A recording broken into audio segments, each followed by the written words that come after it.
From the heart of Africa's entrepreneurial frontier, Founders Battlefield returns, and this season, we go deeper. Beyond balance sheets and boardrooms, into the spaces where founders bleed quietly for what they believe in. In this premiere, host Michael Masharia, founder of 7 Seas Technologies, Ponea Health, and Founders Battlefield, carries us into the legacy load, the unseen weight of building to last.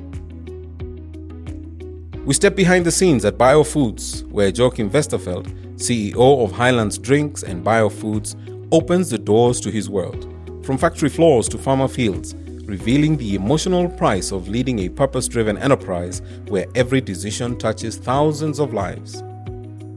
Alongside him, Dr. Mary Waceke Moya, transformation strategist and resilience coach, unpacks the hidden strain of leadership, the loneliness, the doubt, and the spiritual work of staying human while holding others up.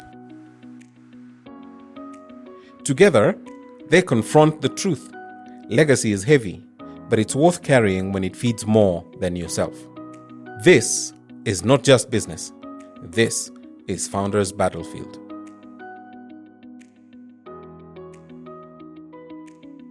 Hey, Nairobi and Africa, welcome again to Founders Battlefield. We are here for season 2. We had a great season 1 run, really, as I call it, minimum viable product, understanding ourselves, understanding the idea. We are maturing as a business. We're growing, not really maturing, but we're growing.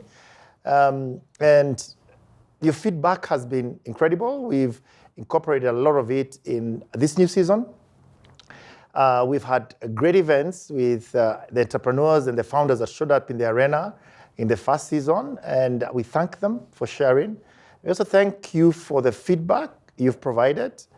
And we're looking forward for season 2, which starts today. And we have great things ahead.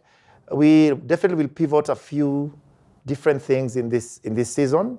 We're going to deep dive and get into entrepreneurs' businesses and see how they operate and how they do things. So it's not only going to be on a couch having a conversation. It's going to be a bit more detailed in terms of how we engage. Today, I have with me amazing guests. And on our season 2, we start with an amazing topic, which is the legacy load, the emotional cost of building to last a business. How do you build a business beyond yourself? How do you build a business as a founder that doesn't necessarily just address your needs and the employees, but of that of the community and the country and even maybe a continent at large? How do you make decisions that not only affect you, but affect a community? And with me, I've got amazing people who I think we're going to have a great time. People I admire a lot in terms of the way they think. So I'm hoping they're going to bring their A game as usual. You know, founders always bring their A game to the conversation. I'm going to start with, on extreme left is Joachim Westerveld. He's the CEO at a company you all know very well, Biofoods, Highlands, and is chairman of an online shopping company called Greenspoon. And I'm really fascinated for him to explain to us, and as I introduce him and as he introduces himself, how he's able to put on all those different hats and how he ended up here as an entrepreneur in Africa, transforming significant lives as he goes along. And next is going to be Mary, Dr. Mary. I want to call her Dr. Mary Waceke. Dr. Mary Waceke is a PhD doctor, very smart, have interacted with her in many situations. And she works around human-centered design and transformation and social change. And now she's an entrepreneur, helping companies like Joachim's or my company go through that transformation in terms of scalability. Without further ado, I'd like to have them quickly introduce themselves. So we can start with Joachim. Maybe just quick intro. We'd like to know who you are. Maybe people haven't really consumed biofoods. They've never known the face and the guy behind this company. Thank you, Mike. Joachim, over to you. Yeah, thanks, Mike. Lovely to be here and lovely to meet you. Thank you. Nice to meet you too. So yeah, my name is, as you said rightly, Joachim Westerveld.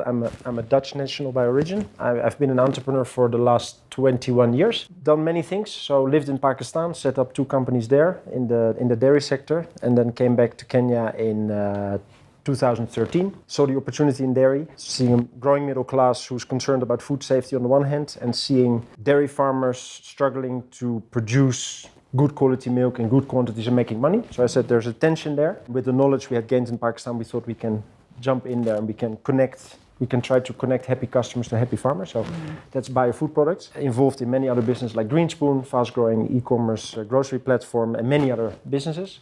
Very happy in Kenya. My first visit, as we discussed over lunch, my first visit to Kenya was 1980 because my father lived here.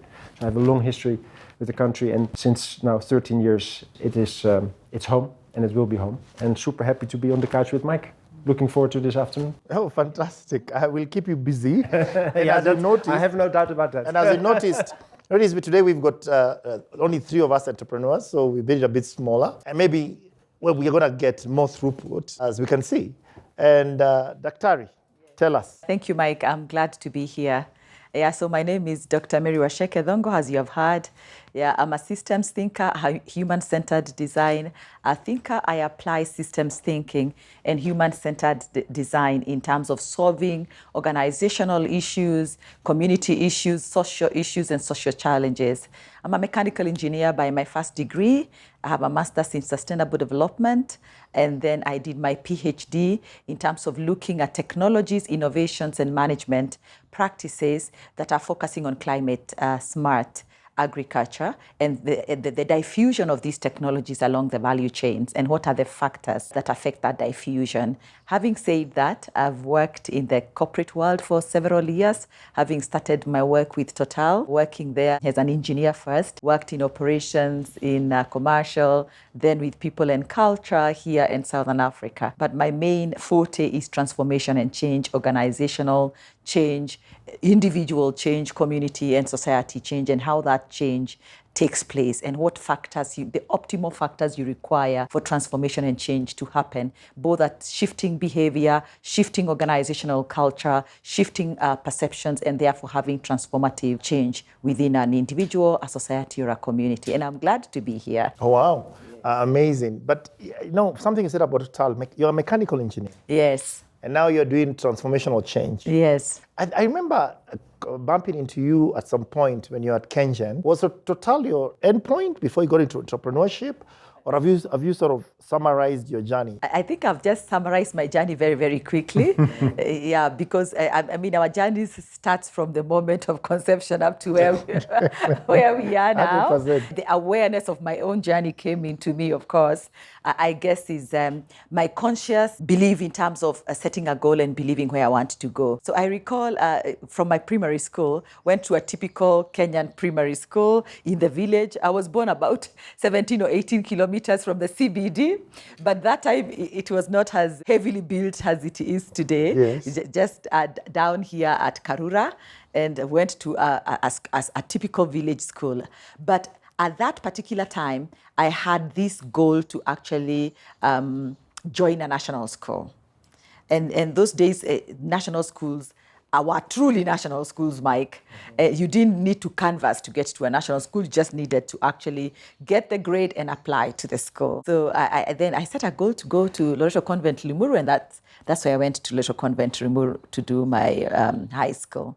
While I was there is when I set a goal to do mechanical engineering. We had our teachers speaking to us about careers and giving us advice about this. And I said, I want to be a mechanical engineer. And indeed, I went to university to do mechanical engineering. And my first entry into the world of work, those days we used to talk about tarmacking. And it was actual tarmacking those days because you actually had your boots on the tarmac looking for a job, yeah? Nowadays it's what? These days, I think you tarmac online because you apply for jobs online, you look for a website, you upload your CV there, and all these kind of places. You can even gig. Those days it was actual tarmacking.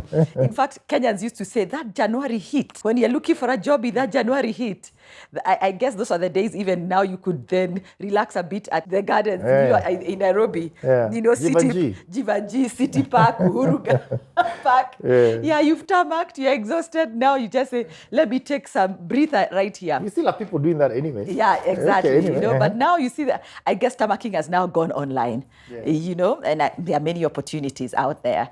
So I joined Total as a mechanical engineer, mainly as a management trainee. Those were the days when, of course, multinationals were very present in our country and looking for fresh graduates. And mechanical engineers are very dexterous in so many ways, and they can adapt to so many disciplines because we are systems thinkers. Mechanical engineering makes you a systems thinker by itself, because the concept of mechanical engineering is actually, and production engineering is actually then looking at a system. How do you optimize a system to be reliable, to be present when it is needed, to be effective, to do what it was set to do, and then to be efficient, to do what it was set to do with minimum resources or inputs.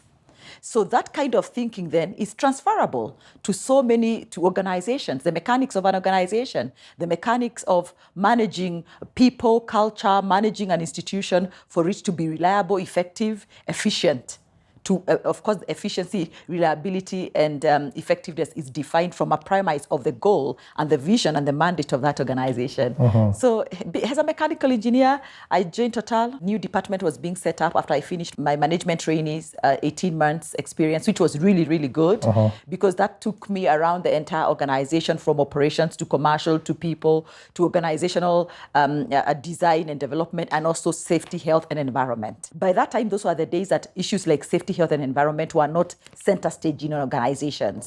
It was an emerging discipline, because disciplines of management are always emerging, sometimes because of an accident that has happened, or because a need has come up, or it is because of thought leadership. But most of the time is a need, because necessity is the mother of invention. Yeah, so that was my experience in Total. So from safety, health, and environment, I became a quality manager. Those were the days of TQM, ISO, Six Sigma, lean manufacturing, all those tools and approaches and frameworks of optimizing a process for it to be more efficient. So I began working with those kind of tools. And the idea of efficiency and operational excellence really attracted me to how organizations can be more effective. And it actually was a perfect dovetail to my mechanical engineering training.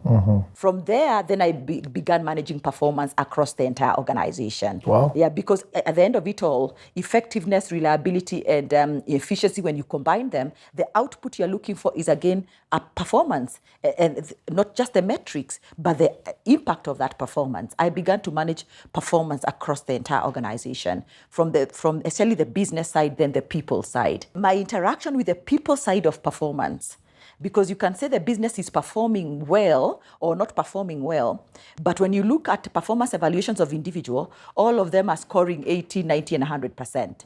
But the business itself is not performing at 80, 90, and 100%. So where is the gap? That the productivity of individuals is not translating into the organizational growth and productivity of the entire ecosystem. And the individuals are the key pillar in this conversation. Of course, we have the infrastructure within the organization that must be available, but the people are the ones really with one of the biggest impact in that performance, apart from the operating environment and all those other mediating factors. So that's how I entered into the world of now people management, and got moved to HR initially just to manage performance. Then when I was in HR, that is when, of course, there were all these other aspects of HR.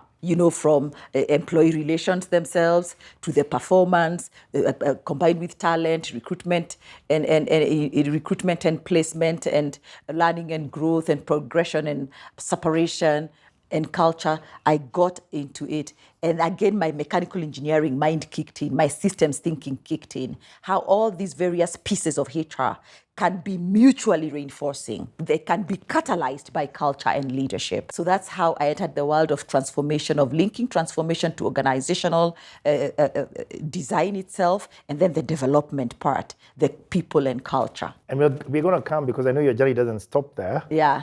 But it lives as I move to Joachim in a very interesting way. You talked about being a mechanical engineer, having structured thought. Yes. And how structured thought in the way your tool systems are structured. Yeah. So it means when we think human beings are not structured, human beings can also be structured. Yes. Become like military, I guess. So you're saying that from a structured thought process, from a mechanical point of view, transcending into HR and change management, if you create a militarized structure in any company, you're bound to see results. Change. Is that correct? We're going to talk about that, because maybe building a world-class company requires that level of discipline. Incremental, capability. And that I come to Joachim. When I think about, and I'm not going to try and tell the audience who you are. I think it's really your story. When I think about you as an entrepreneur, left Europe, came here, ended up in a tech company, and you said, this is okay, but okay, let me go and become an entrepreneur in agriculture. And today you are in multiple domains, right? I'm really fascinated in terms of how you've been able to, your background, first, you talked about Outspan many years ago, 45 years ago, you're in Outspan with your mom then, and your dad was here. And today you're back, you're in Africa trying to make these changes. So it's great to also understand how did you end up where you are vis-a-vis your heritage and where you started from, what you went to school, does it really matter to what you're currently doing today? First of all, I'm a historian by education. So I always pride myself that I don't have any education for anything that I do today, neither running a business, nor for dairy, nor for anything. I'm self-taught. But I think what I clicked on what you said, Mary, in terms of systemic thinking. I think with studying history, I learned a lot. Actually, I wanted to become a filmmaker.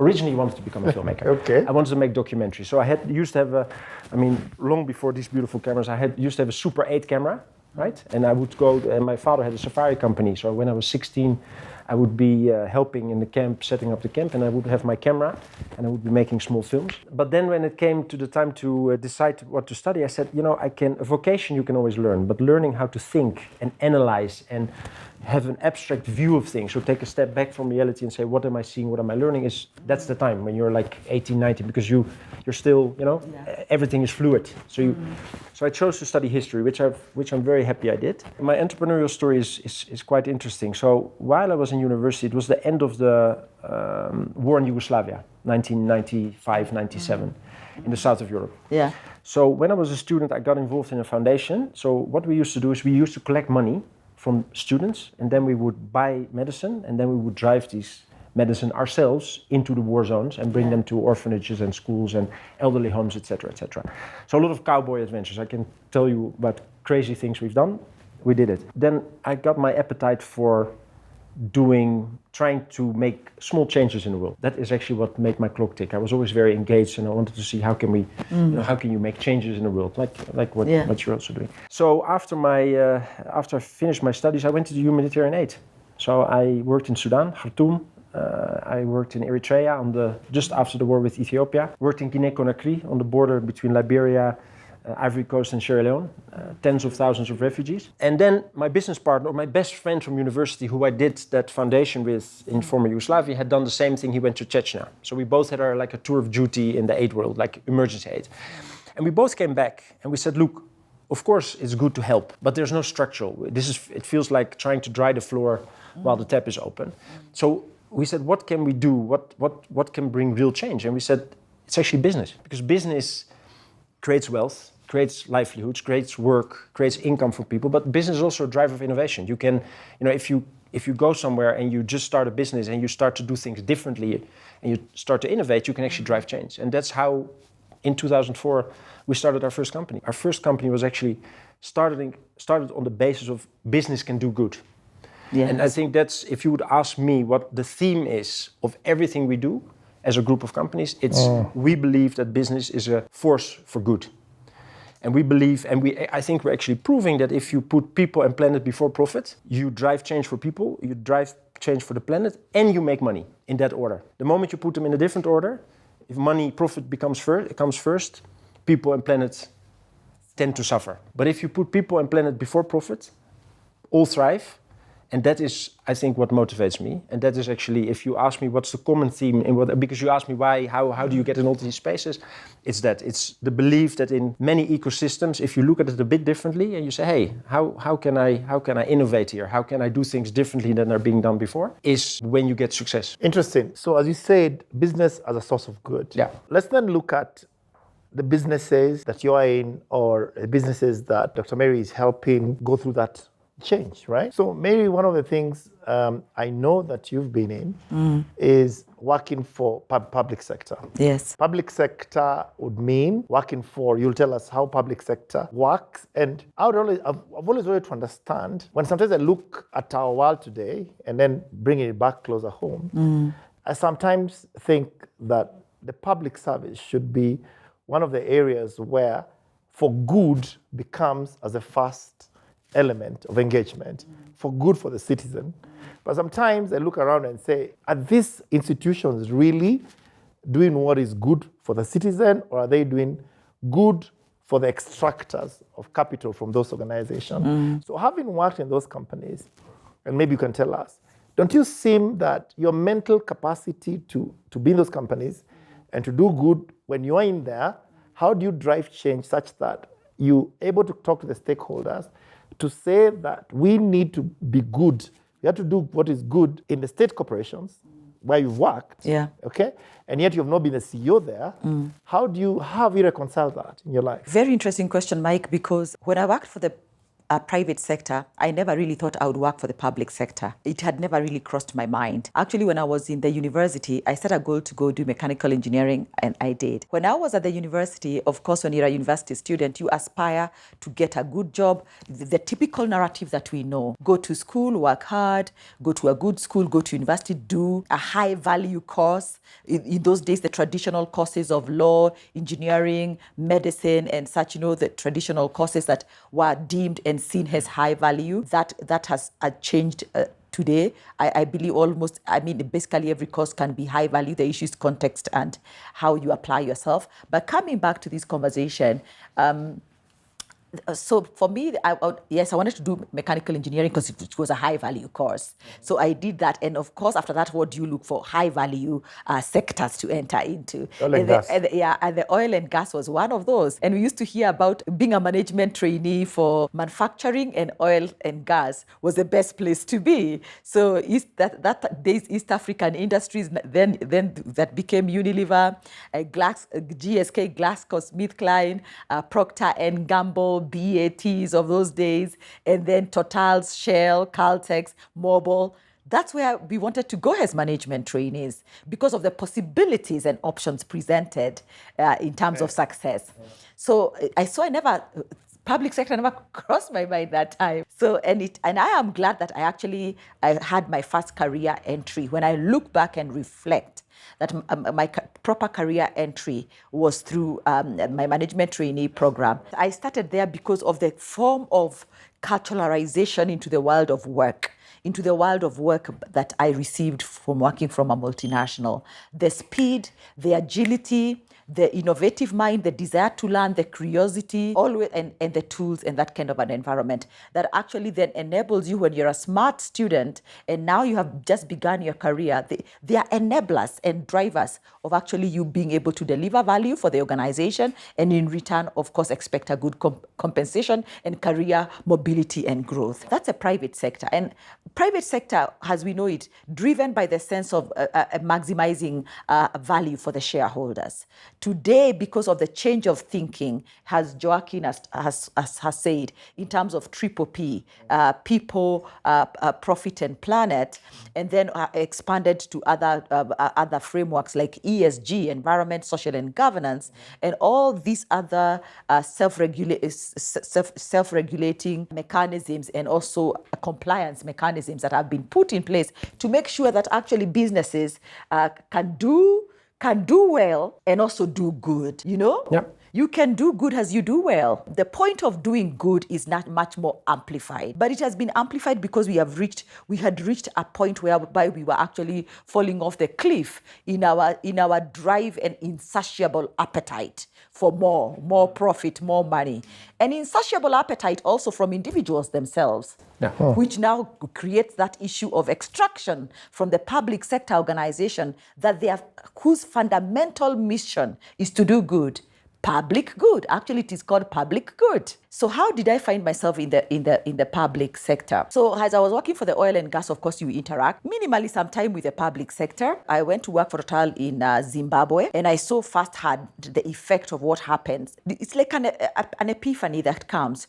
Sometimes you can have some information in your mind, but because there's been no other contrary information or reinforcing or repeated information, it doesn't occur to you to observe that pattern or that correlation. Having gone to a country like Zimbabwe at that time, in the 2005, 2006, 2007, 2008, the Murambashinas, the government policies at that time and what was happening, maybe with good intentions, but the effect and aftermath did not show the good that the country was looking for in terms of economic progression and empowerment of its citizens, is when I began to think, oh my, yeah, this is what can happen to a private sector business when you have this kind of operating environment. This is what can happen to individuals. The ripple effect through individuals' life, families, communities, society, a whole nation. As I was exploring coming back to Kenya or whether to go to another country in terms of my work, I was persuaded to come back to my country. Initially because of I had young children and I wanted them to be grounded in a certain place. When I came back to Kenya, I still came back and joined the private sector a little bit, but then at that time, our country was going through a transformation. We had just begun now to enter the proper multi-party system, and we had a new government after having had one government for 23 years.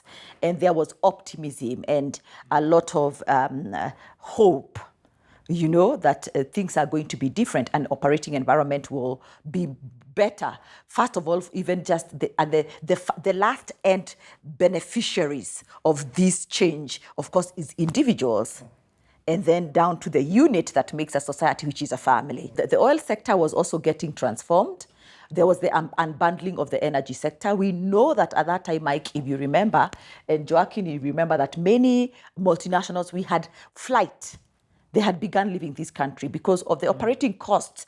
Just the power, especially the power outage was serious. The people were relying on diesel. Imagine manufacturing relying on diesel power and such kind of a thing. So the cost was really high, and of course, all these major companies were leaving the country, as we do recall. So the unbundling of the energy sector was informed much more in terms of saying, what can we do then to improve this energy situation? That's how I found myself in Energy Regulatory Commission as the first woman in that commission. It was before it was Electricity Board, then converted to Energy Regulatory Commission. I brought in really what they were looking for. First of all, the gender balance. I was the first woman, the mechanical engineering experience, but also the fact that since it was electricity, then the oil sector experience. So there I was as a commissioner of the Energy Regulatory Commission, and I began now to interact at that level of what policies can do, in terms of enabling or hindering the progress of a nation, the progress of a sector, the progress then of individual, and the well-being of the citizens.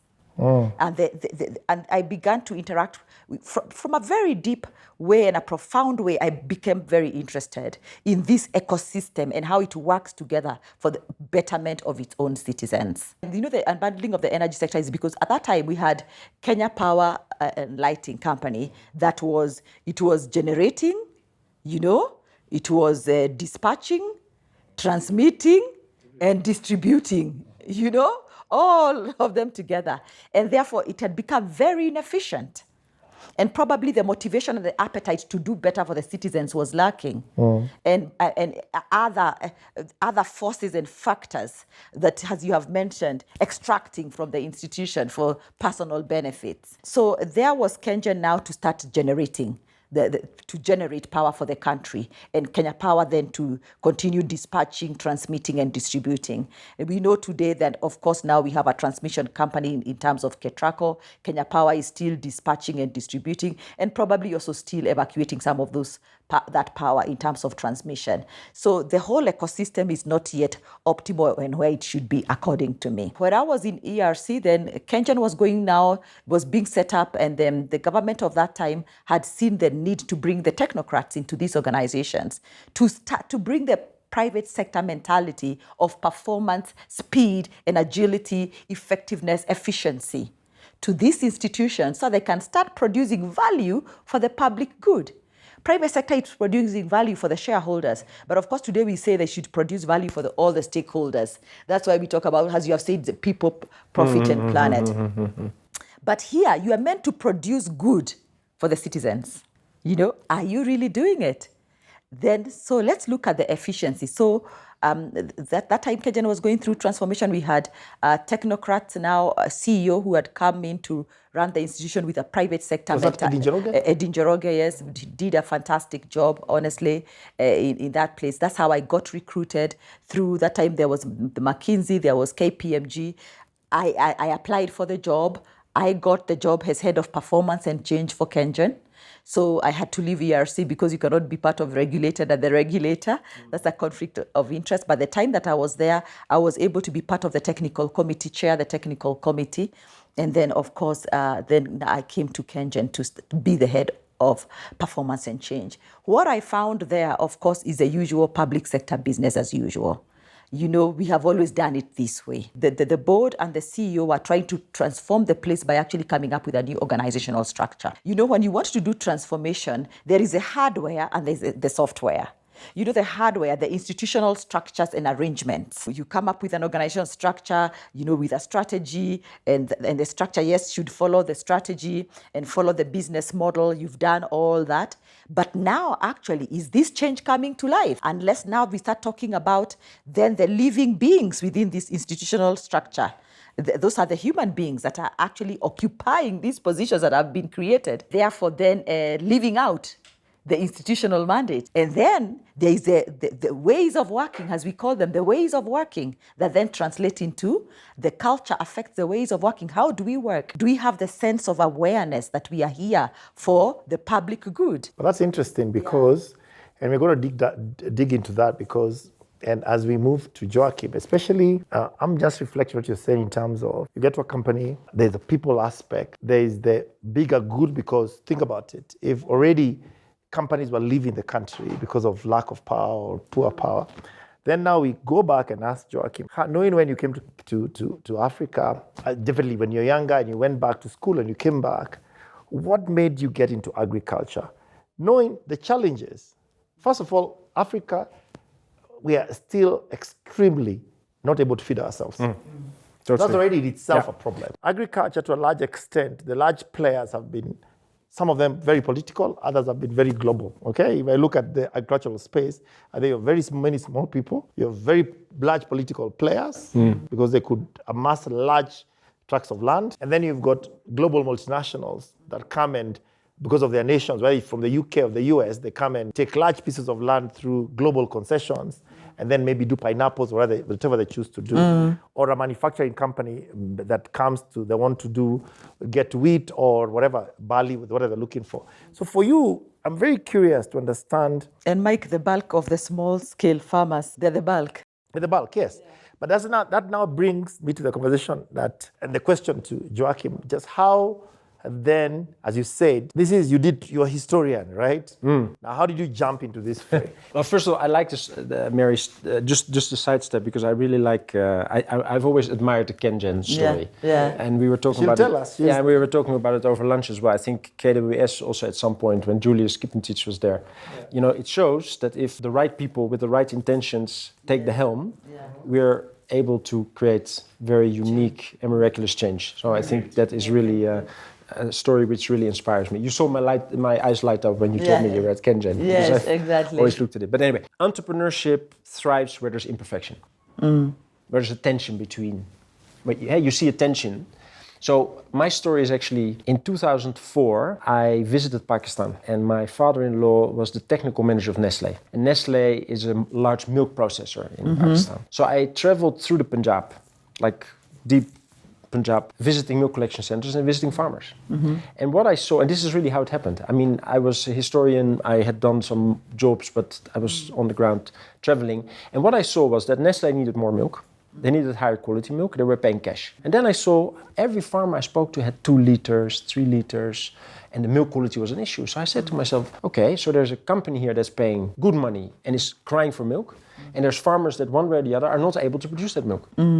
There's an opportunity here. So I started thinking what could be the solution we can offer to help farmers to produce better and more milk. So there's two things you can do. Genetics, making sure that the cows and the buffaloes are of better genetic merit and therefore have the capability to produce more milk. And the second was feed. So I started with genetics. So I came home, called my business partner Jaco. I said, look, there's this opportunity here, let's do it. And literally I wrote a brief. And at that point in time, I had so little knowledge about dairy farming that I thought crossbreeding was crossing buffaloes with cows, which is biologically impossible, but that's right. Anyway, so we wrote a brief, and we sent it to the two biggest genetics companies in the Netherlands, and both were interested. We went with one. We went to the Dutch government who had subsidies for entrepreneurs going abroad. We got a subsidy, we took a bank loan. And in 2006, I went to Lahore with a laptop and a credit card. And I checked in a hotel, and that was in September. And by April 2007, we had ProFarm Pakistan up and running, importing premium genetics, training AI technicians, and then going to the farms and inseminating cows. And that's where ProFarm started. And of course, our business plan was wrong, and we wasted a lot of money. We didn't understand the market well. And as a first-time entrepreneur, I always warn entrepreneurs for this: don't fall in love with your plan. And you think you have it all figured out, and you just keep on, everything around you is telling you your plan is failing, but you keep on running after it. Anyway, long story short, at some point we realized this is not the way to go, so we pivoted. And today we, I think now, almost 20 years later, we have built farms, probably 40 farms that are milking 5,000, 6,000, 7,000 cows. The largest farm is milking 180,000 liters per day in one farm. And actually there's a whole industry of copy. A lot of people that left us have started companies. So, and I'm always very proud of that because it means we have been driving an ecosystem. So replication. Yeah, replication. So there's a whole dairy industry now of medium-sized farmers, large farms who are supplying Nestle. I think that was in Pakistan, right? That was in Pakistan, and that with that knowledge, when I came. How old were you then? I was 30. Okay. And then. Actually, 2 years later, I saw the opportunity in feed in Pakistan. So then, with Pakistani partners, we started a feed mill, producing quality feed. And that's when the first time we interacted with aflatoxin in milk, all kinds of things that we... Then, when I came back to Kenya, I already had that experience in agriculture and in dairy. And then, and literally, this is how it happened. We came to Nairobi in April 2013, and I was then in Chandarana, Levington Green, before that big building was up there, right? So I was standing in front of the shelf. This was in the first 2 weeks. And I was looking at the shelf and I saw the big whale in the pool, which we all know who it is. And then there was another big, and there was a lot of small companies. Yeah. Literally, I picked up the phone to my business partner. I said, there's an opportunity here. We as a nation, Kenyans, we are very aspirational, right? We embrace, we look for the new things. And I saw, okay, so there's a growing middle class in Kenya. People are more concerned about food safety. Is what I'm eating safe and healthy, on the one hand. So we saw that growing group of people and who are aspirational, who want to try new things, right? In Kenya, we want to drive the car, we want to go to the restaurant, go to any other country in East Africa. You don't find that drive for progress. And at the same time, what we saw is smallholder farmers financially struggling, producing low-quality milk in low quantities. We said, hey, with that knowledge we have from Pakistan, if we can apply that in Kenya and help farmers to actually produce more and better milk, and then we can produce better dairy products, there's an opportunity. And that's when we started our search, like which platform can we use to implement this plan? And that's how we came across Bio, which you know Bio already from a long time, which was founded in 1989, who had this basis of quality, but didn't have the knowledge of how to unlock the milk and to be... The value chain. Exactly. So that's when we acquired Bio. And actually the first thing we did is we introduced quality-based pricing. So in Kenya, we don't do quality-based pricing. We basically pay on volume. In other words, if Mary has good milk and I have bad milk and we go to Mike, the processor, we get the same price. Yeah. So Mary has an incentive to lower her quality because she says, Joachim is having bad milk, I have good milk, and we both get 35 bob per liter. What is this? So there's a negative incentive. Currently, we have a negative incentive for farmers. Farmers are incentivized to actually lower the quality of milk just to pass the bar. Yeah. So what we do, we said to the farmer, look, we pay your base price, the higher your fat, the higher protein, the lower the bacterial count, the lower the aflatoxin, which is highly cancerous, the higher your price. Game changer. Why? Farmers are entrepreneurs. Incentives to do better. Farmers are entrepreneurs. So they say, hey, entrepreneurs, yes. if I look at Mary and I see, hey, Mike is paying her a higher price, I'm starting to think, what is she doing? What is she doing? I want the same. Yes. Right? So farmers start to invest in their farm. They start to want to learn. Training becomes something they want, not something that's given by an NGO like you need to be trained, but more like I want it because there's an incentive. Yeah, and that's how the bio story unlocked. We unlocked the value chain, the supply chain, and therefore we could grow, and then we introduced fresh milk and a lot of innovative products. But it started, I think, with the imperfection, and also if as a business your intention is to impact and bring positive change, you look where change is most required. Needed, yes. And I'm very triggered by what you say. And create the conditions for exactly. the change. And I'm very triggered by what you say, Mike, because this is something which is very close to my heart and that I say everywhere, also with our administration, is if you want to change this nation, you need to change agriculture. There is no way in the world that Kenya can jump to the next level if we are not able to transform agriculture. And transforming agriculture means basically two things: increasing agriculture productivity and increase sustainability, right? Because one is we can't feed our own nation. And that's because on average we have very low productivity. Yeah. And there's many reasons for that. And second is climate change is real, right? So we need to become more sustainable to in the future also be able to feed the nation. But for me, that is a very clear agenda and that I'm very passionate about. If we want to bring Kenya to the next level, we need to change and transform agriculture. We need to be able, ultimately we have the potential to be a net exporter. There's nothing other than ourselves and the way we have constructed the system that stops us from being a net exporter of milk, of maize, of sugar. Can you imagine? I'm in a beverage business. I need to import sugar from India. Why? Why can't I? We can grow sugar here. I want to buy it here. I want to have industrial refined sugar in Kenya. Right? But we don't. If I make tomato ketchup, I need to get my paste from Egypt. Why? We have everything here, but one way or the other, we have not set up our system in such a way that we're getting the right quality locally, right? And that's what I love about what I do today is that we can help and work with farmers to actually make that happen. It's amazing because having listened to you and also having seen my own experience, at what point, like even what we're doing today, I don't have to do this, to be honest. I just realized. And Mary also not. We don't have to do this. Yes. Yeah. But we just realized at what point mentally, what are the conditions that have to arise amongst people like us that make us move from, it's not about us anymore, but it's about society and improving a country. At what point does that change happen individually for you? Because at what point, even whether you're in a public service and you realize this is not about me, it's about the generation, it's about a country, it's about the whole ecosystem. You get my point? And I think the way we look at it is I've been studying something called what is the Africa Founders Operating System, made of 5 aspects. Mindset, the society, how society looks at you as an entrepreneur, your emotional state, okay? Your strategic way of looking at things, the way you said you went to a supermarket and said, okay, what's going on here? Why? That's really strategic. And finally, your spiritual sense. I'm not saying you go pray.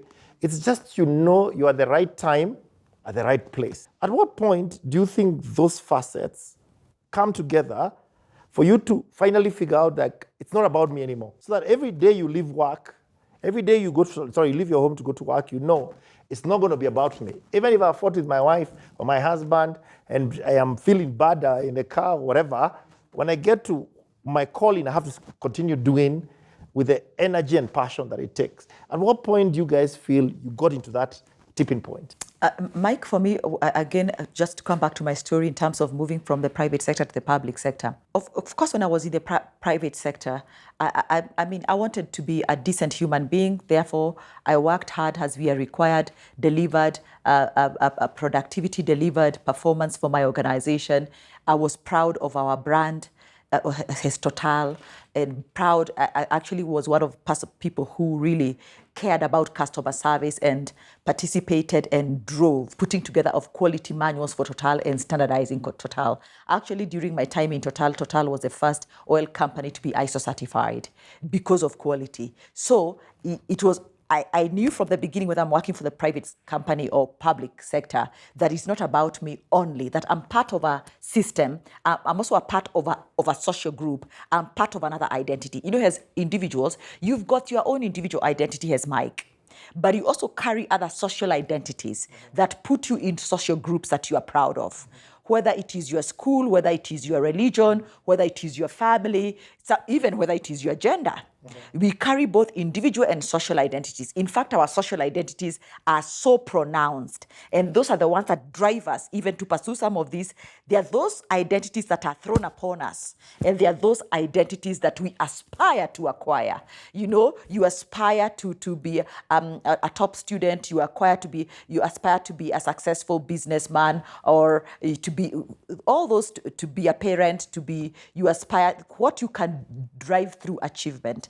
So in the end, you can belong to that social identity. So yes, I knew it was not all about me, because I had those aspirations also to become part of these social groups that are succeeding to become part of this brand called Total. But really, it went at another level deeper and another level higher when I joined the public sector, when I realized that a public sector institution has got such a big ripple effect on millions and thousands of families and millions of citizenry. Today, 50 million Kenyans, their lives are affected by what goes on in those public institutions.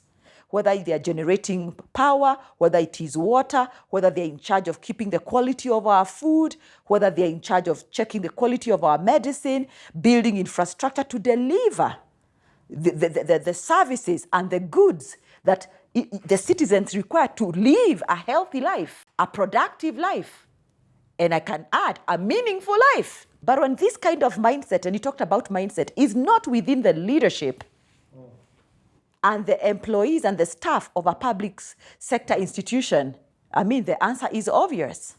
We will not be able to deliver that. You will not deliver these products and services for the good of the public.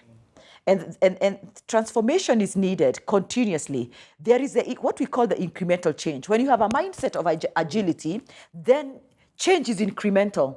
Because you have a mindset and your thinking and perspective about your everyday life is improvement. You know, the Japanese continuous improvement. But when you don't have that mindset, that is when one morning everybody says, this institution has deteriorated so much. It is not delivering any value. Actually, it is now a sinkhole and a grave for value. Then they say, we need to transform it. Either completely crash it down and start afresh, or bring a new, or send people home. Then you have this radical change that everybody feels pained about and brings a lot of pain to people and others. You see that kind of thing. But also now, there is now that also the capture where the human greed, and human greed is like a grave that is never satisfied. You know, that says now where they see gaps in these institutions, whether it is a gap of oversight because there is no proper oversight and governance mechanism, or whether it's a gap in policy, then the greed takes advantage of these opportunities. When there is no oversight, and then of course again, when there are no incentives, like you say, that the farmers were not incentivized to do better, then there is no incentive to deliver the good, the public sector good. Then we have this extraction of value coming out. So when I observed that and saw that, then that patriotism and that desire to do good, but also as human beings, we have like an internal justice mechanism. That's what causes you to get angry when you see unfairness. Just think about children. You tell them the story, just a story, a normal story about animals, these old stories. Once upon a time, there was a lot of hunger. Then the lion and the hare were good friends. But then there was no food for a very, very long time. Anything they got, they shared together. They fed their children together. Whatever little was there, they shared equally. That story now inspires you. Then they say, but one day the lion began hoarding the food to himself. Then one day the hare came home and found that the lion had eaten the children of hare, the rabbit. The child gets angry and even the kid is pissed off, isn't it? Yeah. Why? The internal justice mechanism within an individual. Yeah. And that is what now greed kills, that internal justice mechanism that seeks fairness and justice. But typically, an individual who has not let's say that justice mechanism and desire for justice and fairness has not been corrupted, you are put in the public sector, you have got eyes and common sense, you will say, no, we can improve this. The continuous improvement. And then typically as an individual, that's the way I saw it when I worked for Kenjan. I was a head of performance and change, using private sector experience, contextualizing it to the public sector. I drove a lot of learning and growth. I said the first thing we needed to transform is that what we are learning in this organization must be relevant to our core business. We must be building capability to generate more power. And that capability must be built in terms of hardware, that is the power plant, and also software, the individuals, the engineers, the administrators, the technicians, the artisans, the craftsmen, the HR, the finance, the regulate. You must build that capability ultimately to generate more power. So I restructured the entire learning. They used to call it training budget. I restructured it completely to learning and development, to drive learning and growth for the institution, to create a learning organization whose ultimate capability must to be able to generate more power. Got it. So that was one. What are we learning? Are we building capability at the infrastructure level, systems level, from a systemic point of view, the hardware and the software? But also the catalyst, that is the culture. Is a culture built, because a culture must be built to drive growth, to drive performance towards us generating more power. So I had to transform the training into learning and growth. And the other thing was, how is our performance management set? Is it a value? I began to call it, we want a value-driven performance management system. That truly, what is within those performance metrics, how performance is first of all defined. How performance is explained to teams and then individuals. Then how it is measured and how it is rewarded. And finally, how it is sustained. And I looked at the entire wheel, and you could see the wheel of performance. And I went on building the necessary capabilities and tools and support systems to make sure that happens, because you have to build an enabling environment. That's a word we like to throw around, enabling environment. But at a granular level and practically, what is it? Understood. Yeah, practically, what is it? But then, where does public and private sector connect to create value? And when, as a private entrepreneur, you need the public sector to connect to you, and they don't see long-term value. You see long-term value. How, as an entrepreneur, do you navigate that? And why I'm asking that is more to Joachim and also to myself. I'm asking situations where I have leveraged my understanding as a technology company in certain areas to think I could help a government or a country transform, only to get to the other side and realize that is your own story by yourself. The other side of the equation doesn't really want to transform and doesn't really care. And you're left there wondering, I can go mobilize significant capital from investors who believe my story. They give you a lot of capital, only to come and just realize that capital is basically wasted in evangelization to people who don't really want to make change. But in your case, Joachim, you have managed to steer away from public sector, and you managed to create private to private value creation. Meaning you have farms, you have feed mills, you have production capability. On this other side, you've got farmers, you've got cooperatives. On this other side, you've got consumers. And all those people are able to operate without a sense of public sector. I think maybe there is a sense of public sector, And I don't think you can operate in isolation. How have you managed to do that? And what role have you tried to play to sort of drive some rules or policies at a government level? Very good question. Bio is a mission-driven company. And so our mission is to build a world where everybody has access to safe and healthy food, now and in the future. And we take that very seriously.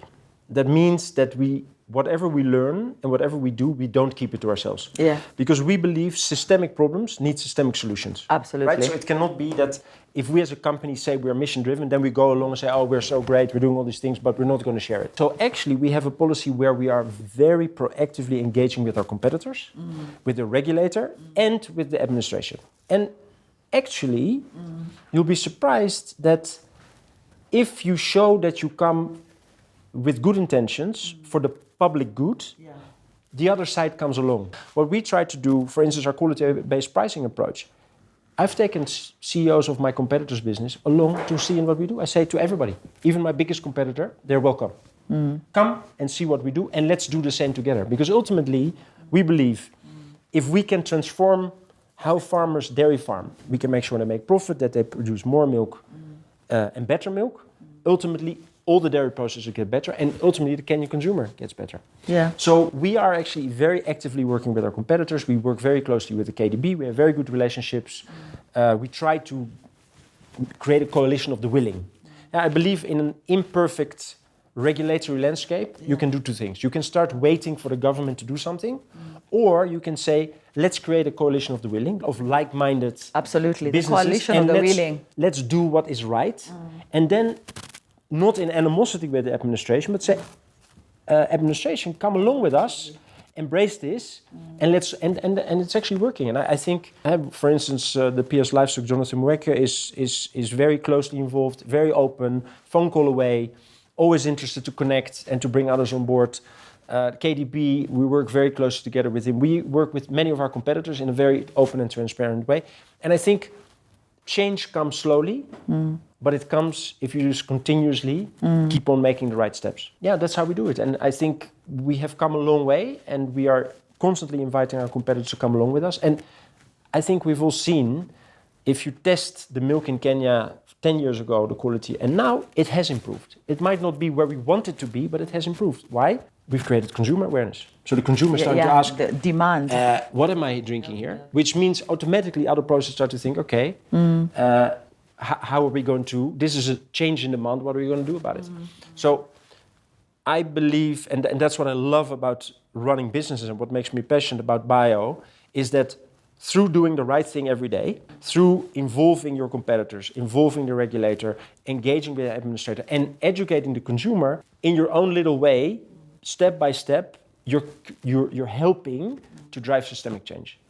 And that, I think, is the perfect way in an imperfect world to draw the initiative to yourself. It's so easy to sit on the couch here and say, this is wrong, that is wrong, this is wrong, that is wrong, this is wrong. It's the same like creating a micro-environment, corruption-free environment, right?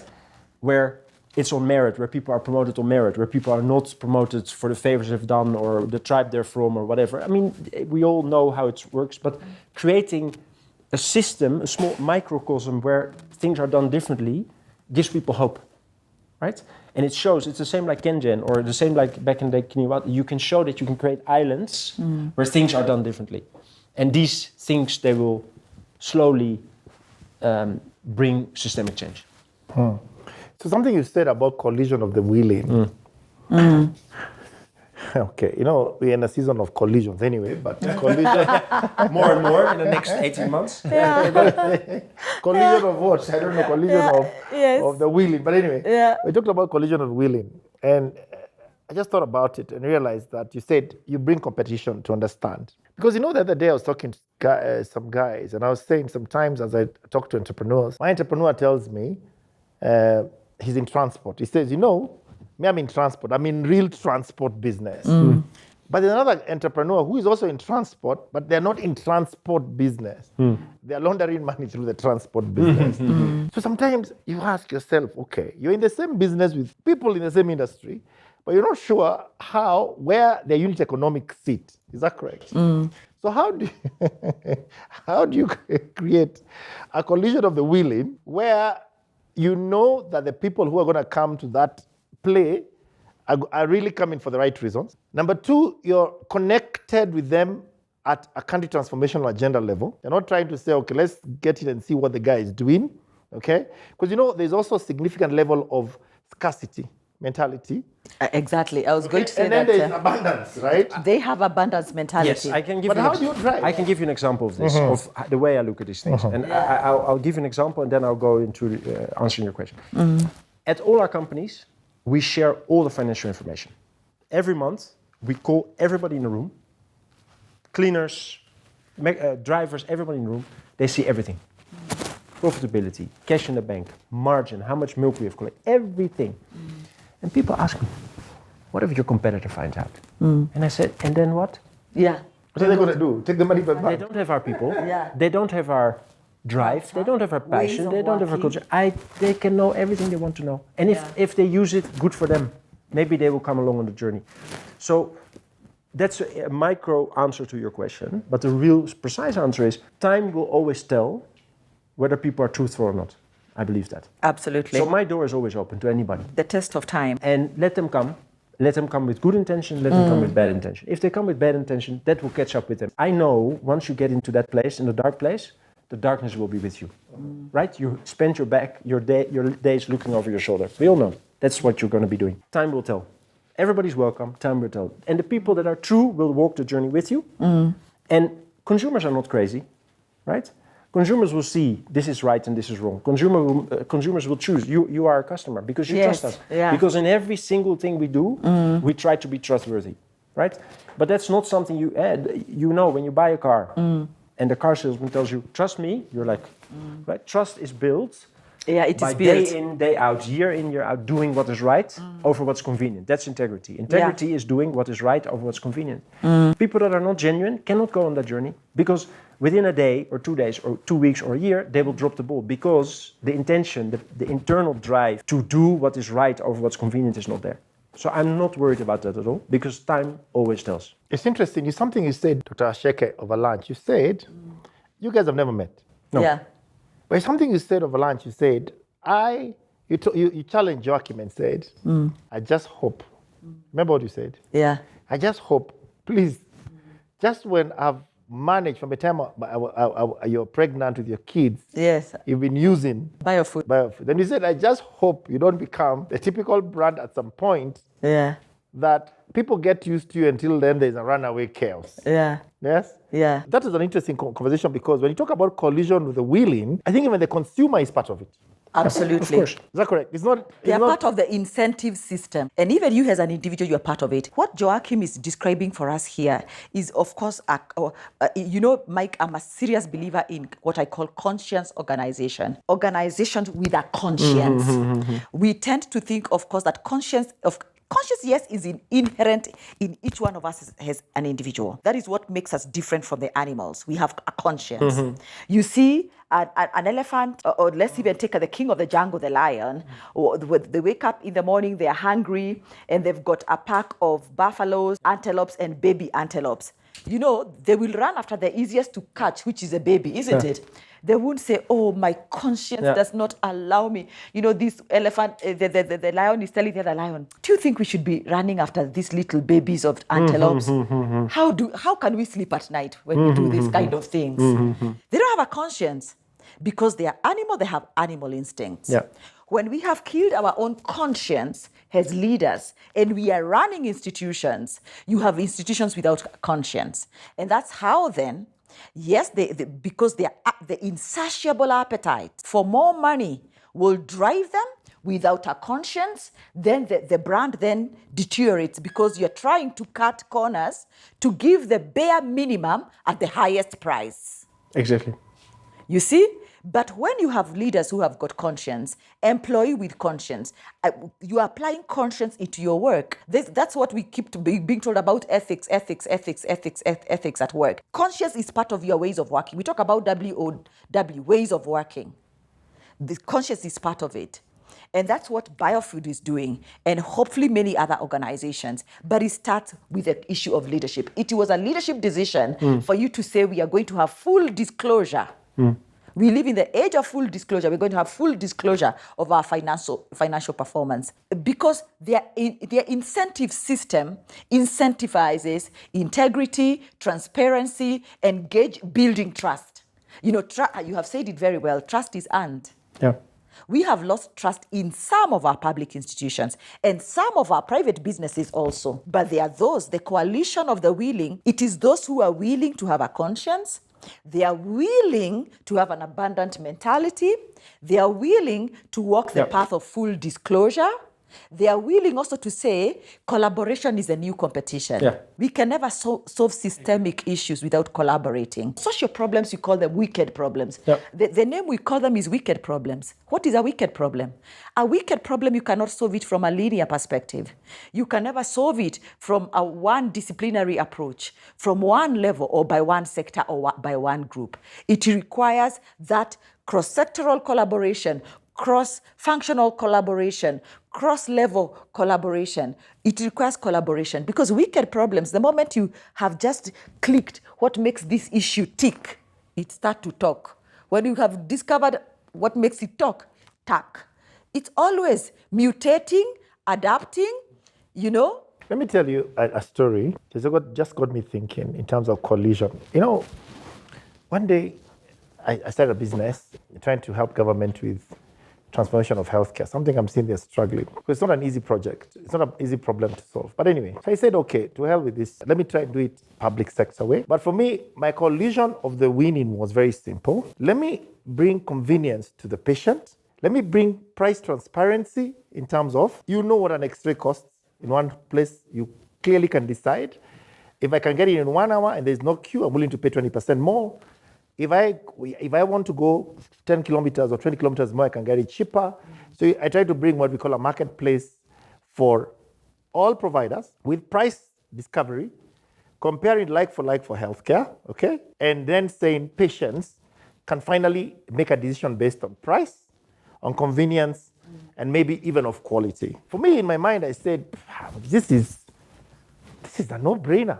Wacha nifanye, let me do it.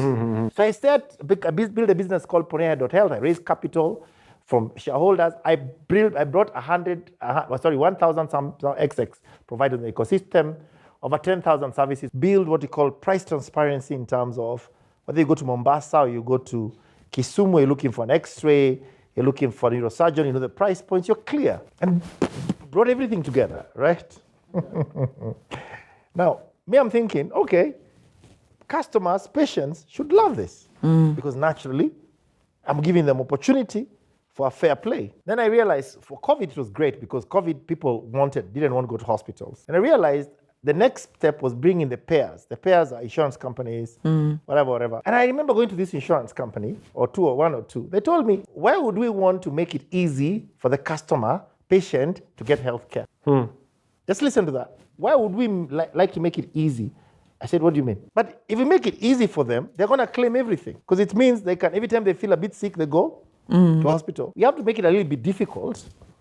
And we don't have to make it so easy for them to get healthcare capability. That shocked me beyond my senses. Because I had thought the payer is a person who wants you to be healthy. But then they've decided the journey towards getting health, they'll make it more complicated for you than making it easy, such that if you've got diabetic, and where you could have gone to a hospital quickly because you've been pierced by something, and that's where your leg requires somebody to look at it. Within 2 weeks, if you don't go and do that, you're going to be amputating your leg. So I asked myself, at what point do we as entrepreneurs know the collision of the willing is there to do great? Well, at what point do you think we are to become an abundant society? Or are we delusional in our assumption that any business we start, we hope that it will take off. Not only come let somebody tell you, Mike, I think you're stupid. Did you expect things to change?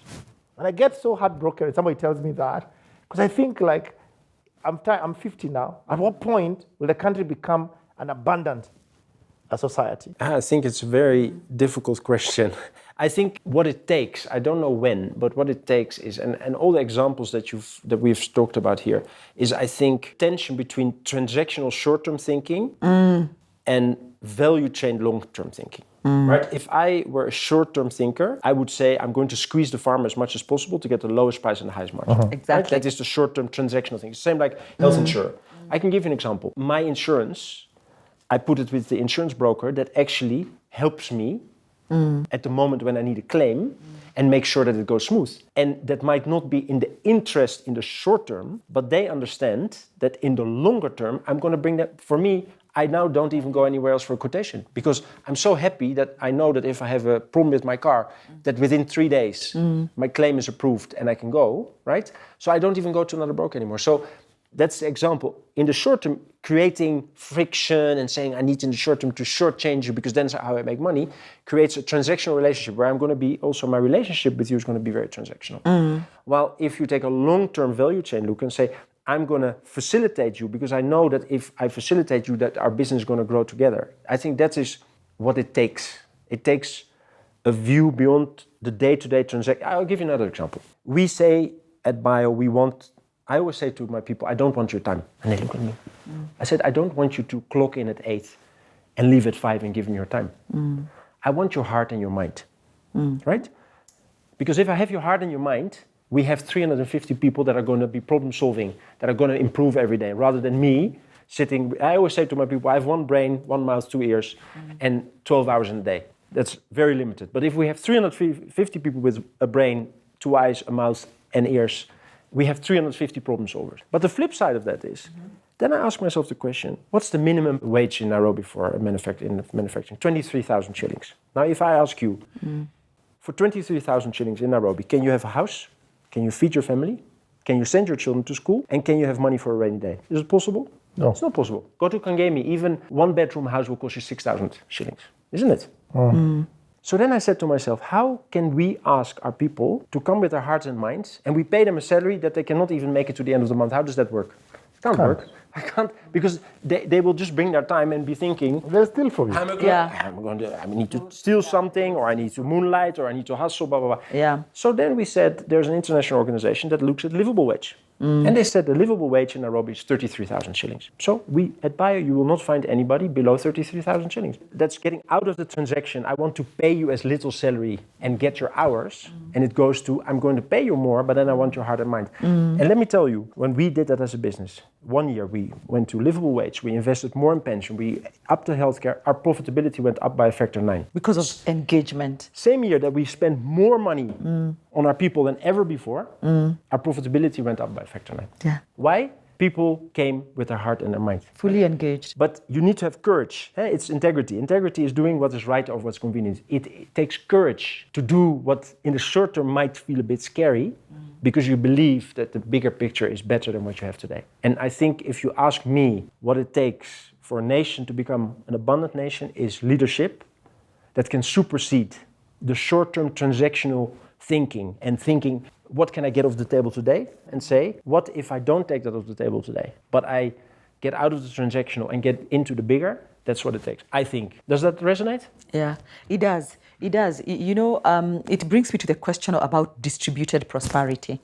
Totally. A prosperity that is built on fairness and inclusion. And I talked about the internal justice mechanism each one of us have that is linked to that sense of conscience. You know, when you have leadership with an abundant mentality, then also with a conscience, then they will drive distributed prosperity, where this prosperity is not for themselves and their shareholders, is for themselves, the employees, the stakeholders, the suppliers along the supply chain, and the spillover to the nodes connected to these individuals who work for you and for these suppliers. We have to have a mentality of distributed prosperity.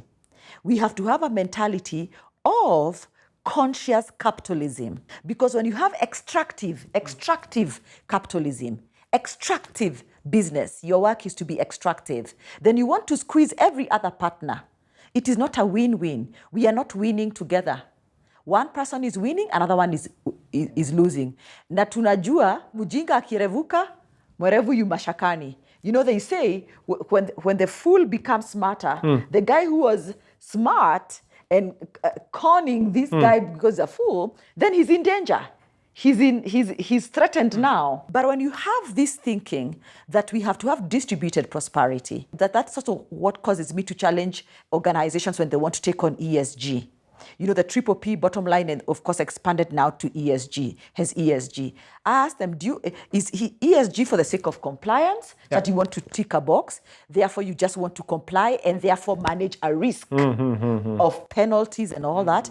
Or is it because this is an ultimate pathway and a tool and a framework to get you to distributed prosperity, where the institution prospers, the employees prosper, those along the supply chain and the nodes connected to these individuals, so that it is their families and those they support and their loved ones and wherever else they serve. That's the mentality that can drive us to an abundance society. When you are greedy, you can never have an abundance mentality. No. Because abundance goes together with the sense that it is enough. You are contented. But do you think maybe poverty, any successful entrepreneur who started from a poverty, maybe started something small out of necessity, they get to a point where even when you're successful, you still have a poverty mindset? Yes. You know, and you have put it very well. There is a tangible poverty due to lack. Then there is a poverty due to mindset. The tangible poverty due to lack can be solved. Poverty mindset, it's only the individual who can come to that realization and have the desire to change that poverty mindset. In fact, the poverty mindset, I think, makes a good cousin of greed. True. Because then you start by hoarding. Because there's never enough. So I need to hoard. Then hoarding then progresses to greed. I want more, because you have a poverty mindset. But that does not mean that you don't see the poor as, because due to lack of certain resources that allow an individual to live with dignity, as we know it in terms of definition of poverty, the lack, the physical lack. But the issue of poverty mindset, again, it needs a mindset change. It needs a paradigm shift. First of all, the moment you have a mindset change, then of course you have behavior change. Because it follows when I change my thought about an idea, an issue or a perspective, I change my perspective, then my behavior starts to align. Understood. Yeah. But I want to add another angle. It's also what the society, the culture incentivizes. And therefore values, isn't it? But also where also we come to another policy conversation, what also the policy is incentivizing. And those who put that policy together, what they were trying to incentivize, and whether it is still relevant. And these are some of the things that then continue to drive this extraction of value from our public sector. Of course, fundamentally, that poverty mindset, the greed, the hoarding, insatiable appetite for more. But also the issue of the issue of policy gaps that could be there. And then what are we incentivizing? When a society is incentivizing this behavior of you are better, you are more preferred, we will call you our leader, we will give you the privileges because you have more, no matter how you got it, then you start incentivizing these behaviors of extraction. But coming back to organizations again, the philosophy and the principle upon which that business works, that guides that organization. Is it an abundance mentality as a philosophy that drives your business? Is it conscience that drives that business? Because then you will tend to build your systems and structures around that philosophy. Got it. Yeah. Now, so let's think about Waceke. You're coming from a business where you're engaging entrepreneurs, engaging founders, maybe second generation, first generation entrepreneurs. Joachim is coming from a point where internally you say, I even want every staff to know how much profit we're making. That is within a different context. Now, how do you take that same thinking downstream to your farmers and to your suppliers so that people know working with us as a business is something we are not going to tolerate, okay? Yeah. And then for you, Mary, how do you go to an organization, you're helping them? Do you walk away from assignments where you know this entrepreneur, at what point do you say, I need to fire this customer?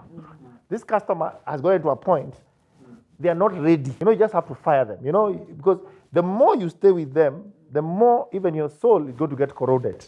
Yes, it's toxic. It's toxic. This customer is going to drive me crazy. Because they're not going to change. They don't change. Yeah. It's optics, right? Just fluff around, right? Those are two questions in an interesting way. At what point, as a consultant, do you say, this is enough? I'm out. Do you? And at what point do you then tell farmers, I can only even consume milk from you once I see there's that change? Or even suppliers, because you have many ecosystem suppliers working with you. How have you guys now spooled this beyond you, beyond your company? The first thing, I think, before I go to the farmers, I would like to mention why we share all our numbers. It's not for the sake of going home and sitting with Mike on the couch and saying, we share all our numbers, we're such great people. It's very intentional. There is this story when John F. Kennedy decided that the US had to put a man on the moon. He went to one of the NASA institutions, and there was a man sweeping the floor. And he asked that man, "What are you doing?" And he said, "Sir, I'm putting a man on the moon." That person understood that his small contribution was a contribution to a larger goal. Absolutely. Of putting a man on the moon. And I believe you can only get people to engage and become invested if you allow them to see the results of their work. So the way we do it is we connect what we see in the numbers to the teams. We say, hey, productivity was up, you did a great job in the factory. Guys, what did we do in the factory? We call the people forward, they tell what they did. So that we show, what we want to show to people is your actions, the choices that you make every day. They have an impact. They have an impact. And this is the impact. And then we say, if we make profit, we're going to share the profit. So we have a bonus. If we hit our targets, everybody gets a bonus, right? So we are trying to get people to become engaged, involved, and in the know, and understand how their actions impact the numbers. And I think that's what we do with our farmers as well. So what we do with our farmers, for instance, we share what we call margin after feed cost. So we share, this is how much money you've put into feed, this is the milk price we paid you, and this is how much money you made. And this is what you can do in your farm to change and make more money. Because we believe that, again, if we are transparent with people and help them and give them insight, they will become more motivated to do better. Let me just follow on that thought. You know, we always say that that if you involve me, then I will be able to do. Yeah. You know, when a human being feels that they don't have sufficient information to transact a decision or to make a decision or to participate, the obvious feeling is that I'm being cheated, I'm being taken advantage of. But when you have full information to participate, then you are really you become coalition of the willing. Because there is transparency, there is inclusion, there is a sense of belonging. Yeah. And that's why distributed prosperity is about also inclusion. Inclusion even from a critical resource like information. So when you share that information, I feel included. Yeah. When I feel included, then I get a sense of belonging. When I have a sense of belonging, then I have a sense of ownership. Then I am participating now somewhat as an owner. True. Yeah, so that is very, very, very, very powerful what he has shared. And to build on that, just because I think there's a very interesting book by Daniel Pink. It's called Drive. What motivates people? The traditional thinking is incentives and salary motivate people. But research shows it only motivates to a certain level. Once you have enough, your pay rise is a short-term incentive because you feel recognized. But after, we all know, you get a pay rise and then after 6 months, it's not enough. Because and we are always consuming above. Right? But what actually motivates people is mastery, autonomy, and purpose. Absolutely. Mastery means, do I feel that I'm learning, that I'm developing? Because we all have that as we're in this room. When you feel that you've learned something, that you've progressed, you've become better, you feel fulfilled. Autonomy is, does the organization give me within limitation the trust, information, tools, the autonomy to make decisions? We all know that if you have a micromanaging boss, you get demotivated. You're like, if you have a boss that, no, I believe you, I trust you, I give you that autonomy, you feel motivated. The last one is purpose. Can I buy in? Am I invested in the purpose of this organization? Right? And that's why being purpose-driven helps, because people feel, I'm not just here to make money for my boss. I'm not here just to make money for my business. I'm here to make our country a little bit better. Or I'm here to make customers happy. Or I'm here to make farmers more prosperous. That is something that motivates people. And that's what we have really brought to the core of our business. That money is a tool. It's a way of making things work. But it's not the purpose. It's a servant, not a master. Exactly. So, Mike, coming to your question that you posed to me about clients, I'm very purpose-driven and also impact-driven. I want my work to make an impact. When I assess a client and I see they just want to do things because it's performative. Actually, I had a call with a client who wanted some work on ESG, and they actually drove me to put a post on my LinkedIn, my latest post, and I asked, is our ESG becoming performative? Because for them, they wanted to access certain markets. At the core of it, not because the ultimate idea is the distributed prosperity, the stewardship over people, the stewardship over the planet. I want just to say this very quickly. Good leadership realizes that power is not to be owned. It is a trust that has been given to you. Therefore, you are meant to steward power, but not to own power. So these individuals with insatiable appetite, with wanting for more, whether you are only profit-driven, but you don't care about people and you don't care about the planet, they own power and they want to own more power, and they correlate power to the dollar in the bank. Therefore, they want more and they will cut corners, they will do whatever to have more power, which is that shilling in the bank. They are not stewards of power. They own power, and they can abuse power. And we have a lot of power abuse in so many places, but where we feel the most pain is where power is entrusted to a public servant and they're abusing it. And of course, to an institution and they're abusing it. So coming back to a client, so this client, you could see they just want to tick a box. They want to do the bare minimum. You don't have to do something so elegant and sexy and huge, but you can build the right foundation and you continue to build around over that framework of your ESG and to expand it, starting internally and also expanding it towards your supply chain. Because we always say that charity begins at home and justice begins next door.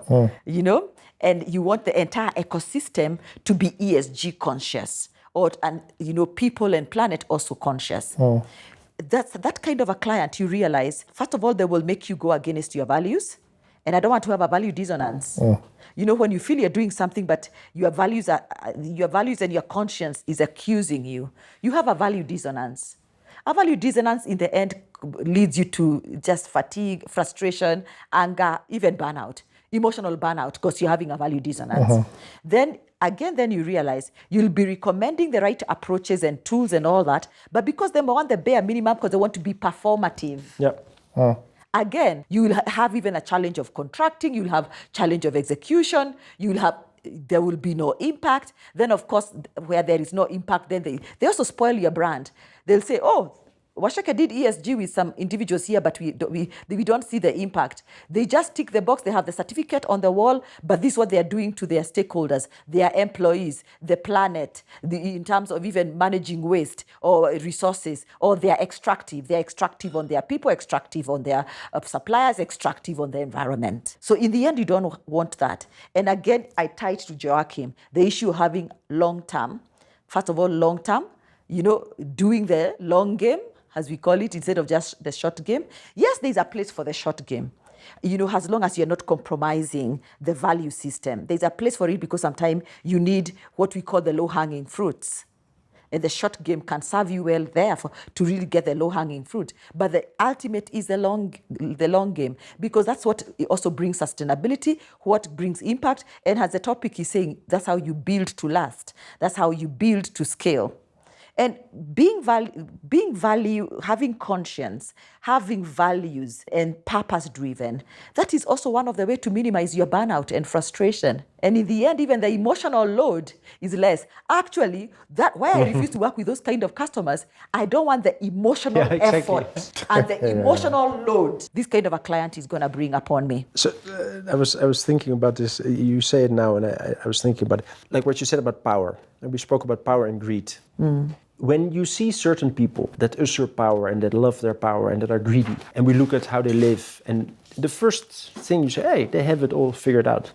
But then take 10 minutes and think of their day-to-day reality. The fear, constantly living in fear of losing something, constantly living in fear of somebody being more powerful, more important, constantly being in fear of somebody coming for them for what they did to them, right? So you could say, if you really think it through, a life of power and greed is a life of poverty, because you will never have a moment. I can sit here, even my ex-employees, I have good relationship because I've treated them fairly. Sometimes people need to leave, but we do it all. So I'm free of looking over my shoulders, right?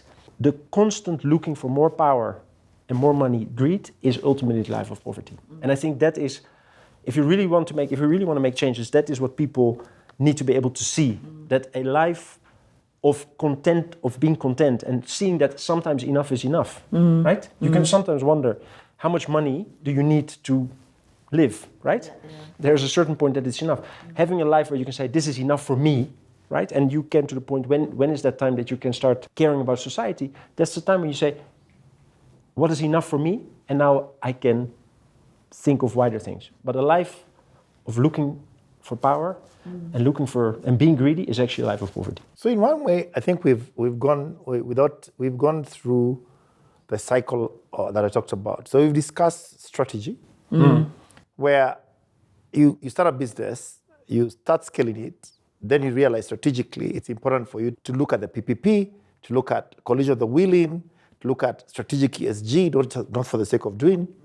We talked about a mindset that you realize whether or not you're showing prosperity together with your stakeholders, your employees. So you don't look at your employees as a transaction item, as a number item. You don't look at your suppliers. You just come and go, I want to push as much extraction from you.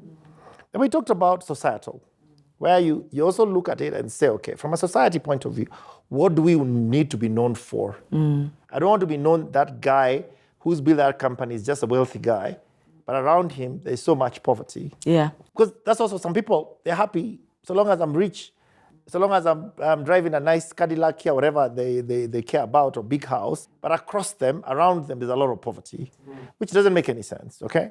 And then there is also the emotional side of things, where you talked about the emotional baggage, not sleeping knowing nobody's going to be looking after behind me and saying that guy snatched from me, even me, I'm going to deal with him tomorrow. But it's something you guys have said that brings the next conclusion, spiritual. Spiritual is not, I'm not saying religious, I'm saying spiritual. Spiritual is when you realize there's an alignment in your purpose, in your ecosystem. You feel there's a balance, right? And then at the same time, realizing there has to be forgiveness. Okay, there's forgiveness in that. You realize that this person I'm dealing with, they're so useless sometimes in their mental state, right? I have forgiveness because at some point, this person, if I get upset, they're going to come to my life and they're going to destroy me. Is that correct? So we talked about the emotional toil of building to last. So the question is, we now come to a legacy conversation. When I think about Joachim, I think about you, Mary, I look at myself. What do you think is going to be our legacy conversation? I have no idea. Today is the day I'm challenging you to have a conversation about it. Going back to your first question, when I made, so I think you said at a certain point in your career there's a shift when you start to think more societal. Yeah. For me, it's the other way around. From when I was very young, I had two things which are very important to me: to be a good human being and to drive positive change. And that is still what drives me. And being a good human being is doing what's right over convenient in your personal relationship, to the people around you, to your staff, in anything you do. And driving positive change is in every situation looking for the opportunity to make things a little bit better. And then trying to be either driving it or part of driving it, right? Yeah. That's what motivates me as a person. And honestly, I don't do that for legacy. I do that because that is my purpose. And I believe that if you do what is right every day and you rub that off on the people around you a little bit, you are creating an ecosystem which you can either deteriorate your ecosystem or you can uplift it. Yes. And what motivates me as a person is to be a force that helps to uplift by small, like just friendliness, listening to people, giving people advice, sharing what you have, in order to hope that other people will come on the journey. And I don't do that for legacy. I do that because I believe the opportunity to make the world a little bit better is every day, every single day. There's an opportunity to. You can either uplift or you can deteriorate. The choice is yours. And legacy is a word for me that's, I think once I'm gone, right? I can only hope that when I'm gone, that I've left something with people that they can carry on, but I'm gone. I want it today. I want it yesterday. I wanted 10 years ago, I wanted 20 years ago. But even before Mary speaks, I want to ask that question. If you had different circumstances of upbringing, the fundamentals that shaped your life between 0 to 19, Totally. Would you think you'd be thinking this way? And then can you compare yourself to another entrepreneur who started from the village? Totally, I love that. Always says about, I walked bare feet. Absolutely. I never had school fees. Yes. I had no meal. Exactly. You're two different entrepreneurs. Totally. And this question gets posed to me constantly on the platform. I love that question, and I'm very open about that. I'm privileged. I've been born in a certain place in the world. right? In a place of privilege, right? Having being miles and miles ahead just by being born in that place, I'm potentially miles ahead of many people in the world. That's the truth. We can talk about it long and short. I think the question, therefore, I don't judge. I'm not judging other people that come from a different background, right? But the question for me is, what do I do with that privilege? Exactly. Right? I know that I'm privileged, so I can sit and say, I'm privileged, I'm the best, I want to be a gazillionaire, and I damn care about the world. Or I can say, I was born in privilege in many ways, and we have talked about it over lunch. We talked about racism and everything, how the world is set in favor of some people and not. And I'm very aware of that. This is a privilege I have. And the question for me is not to judge somebody that came from the village and has worked their way up and therefore have a different engagement with wealth. The question that I need to ask myself is, what do I do with that privilege? Absolutely. What position do I take in the world with that privilege towards people that are less privileged? And not condescending. I'm not like, but am I using that privilege to try to uplift, or am I using that privilege to usurp and keep things from me? That for me is what is the relevant question for me. Good. And Waceke, 16 kilometers from Nairobi, when you could apply to a national school and on merit get there, and you're where you are today.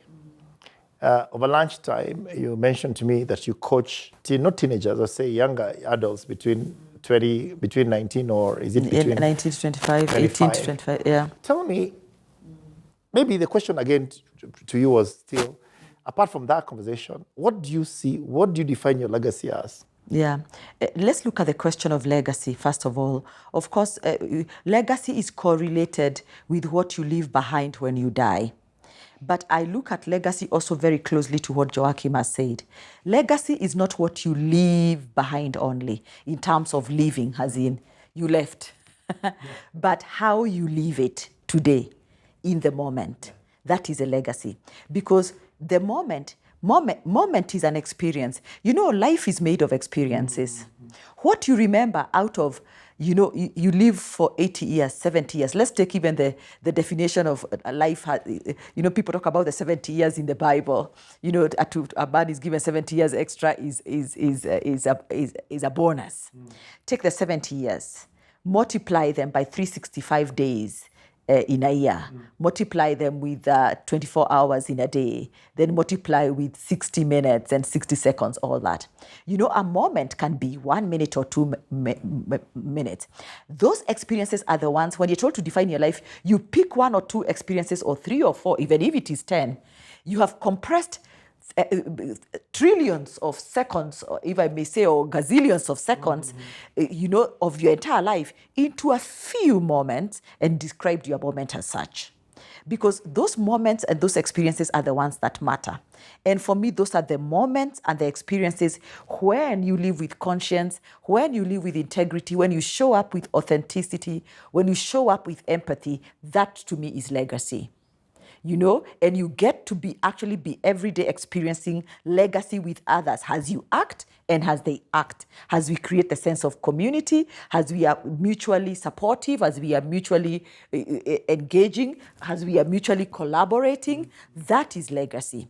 Of course, yes, you will be remembered because of how you made people feel and the impact. We still do remember, you know, the Nobel Prize laureate Wangari Maathai and the others that we admire, and let's say Karura Forest and the other places and such.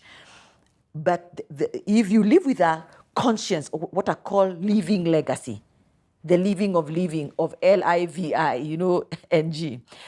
Then the moment you start being conscious of the moment and the experiences you are creating for yourself and creating for others and what you are creating together. So I see that as legacy. And of course, then there's the impact of that living legacy, because you are alive and part of it. There's impact of it. You start benefiting from the fruits and the blessings of that legacy, and you taking care of that moment. And coming to the issue of privilege, I teach anti-racism, diversity, equity, and I'm known for diversity, equity, and inclusion in so many dimensions, from the issues of gender and big issues around anti-racism, even globally. And one time I was asked a question during a global webinar on anti-racism. Does it mean that then we are shaming and blaming people of white origin because of their privilege and nobody chose to be born white? And I say that's your interpretation. That's how you see it. That's how you see it. Nobody should ever be blamed or shamed for privilege. What we require to do is to hold people accountable for privilege, because privilege is a resource. It is a resource. Yeah. It is an asset. How are you using that resource, that asset? Privilege is power. How are you using that power, that resource, that asset for those who have been disadvantaged because you don't have that, they don't have that privilege? How are you sharing that advantage so that you can change their outcomes in life? Because the identities we carry indeed define our outcomes in life. Even the identities an entrepreneur carries will define their outcomes in life. Because some of these identities, they either give us advantage or disadvantage. When it is an advantage, it's a resource. It's an asset, isn't it? Yes. I know that it's an advantage to have been born closer to Nairobi because of permeation, the permeation of progress and infrastructure and such, and better schools. When we talk about even diversity, equity, and inclusion, even from a socio and a geography perspective, we talk about, even the reach, how fast you are able to reach the last mile. Yep. The last mile connection, whether it is the last mile connection of electricity, last mile connection of education, last mile connection of some form of a resource or an asset or an infrastructure that improves lives. So that's an advantage. That then I was closer to better schools. Then I was able to go to a national schools. And indeed, when I was in the interesting thing about that time, because there was a quota system during that time, whereby if you are born from a very remote area, and you did not, let's say that the pass mark was 80% to come to a national school, and you got 65, you would still come to a national school, because they are looking at the disadvantage and the barriers you had to cross to get that 65%. Compared to somebody else who had a good school, lighting, good teachers, books, and therefore it was easier to get to the 80% or the 90%. Got it. Yes. So let's go back. One thing I think interesting is, as you build legacy, we talked about collision of the willing. So we're here today, okay? I know I spent an hour or two with Joachim to having this conversation about what we can do together at Founders, and today you're here. Thank you for being the first season. And Waceke, to be honest, we've been on constantly having a conversation. Mike, how can you extend this? You've challenged me many times. What can you do? What can we do? And you've even said, how can we push this further? So let's quickly agree we are here in terms of collision of willing under Founders. Now, this season, I'm trying to do it a little bit differently and ask, okay, what more do you think? Founders, for me, the first season of Founders has allowed me even to see the journey of entrepreneurship and the impact founders make even at a larger scale than I even imagined, to be honest. Whether I go to a mall, whether I go to a school, whether my son comes and tells me my classmate was watching something, whatever, you know how it is. So what do you think? Together as a College of the Willing, with the institutions we have, with the knowledge that we have, what more could we do together at Founders to sort of even amplify this vision, to sort of even drive more legacy stories, okay? Or to make people even more conscious about what you're saying. Because today we are here, right? It's not about me, it's not about you. It's about saying we're together. We could be playing golf Saturday, we could be drinking a glass of wine, we could be doing whatever, but we're here. What do you believe, and what do you see, just from your view, would be the future of an engagement or a collision like FoundersBattlefield? Joachim, do you want to go first? I'm forcing you guys to be forced by advisory board by forced by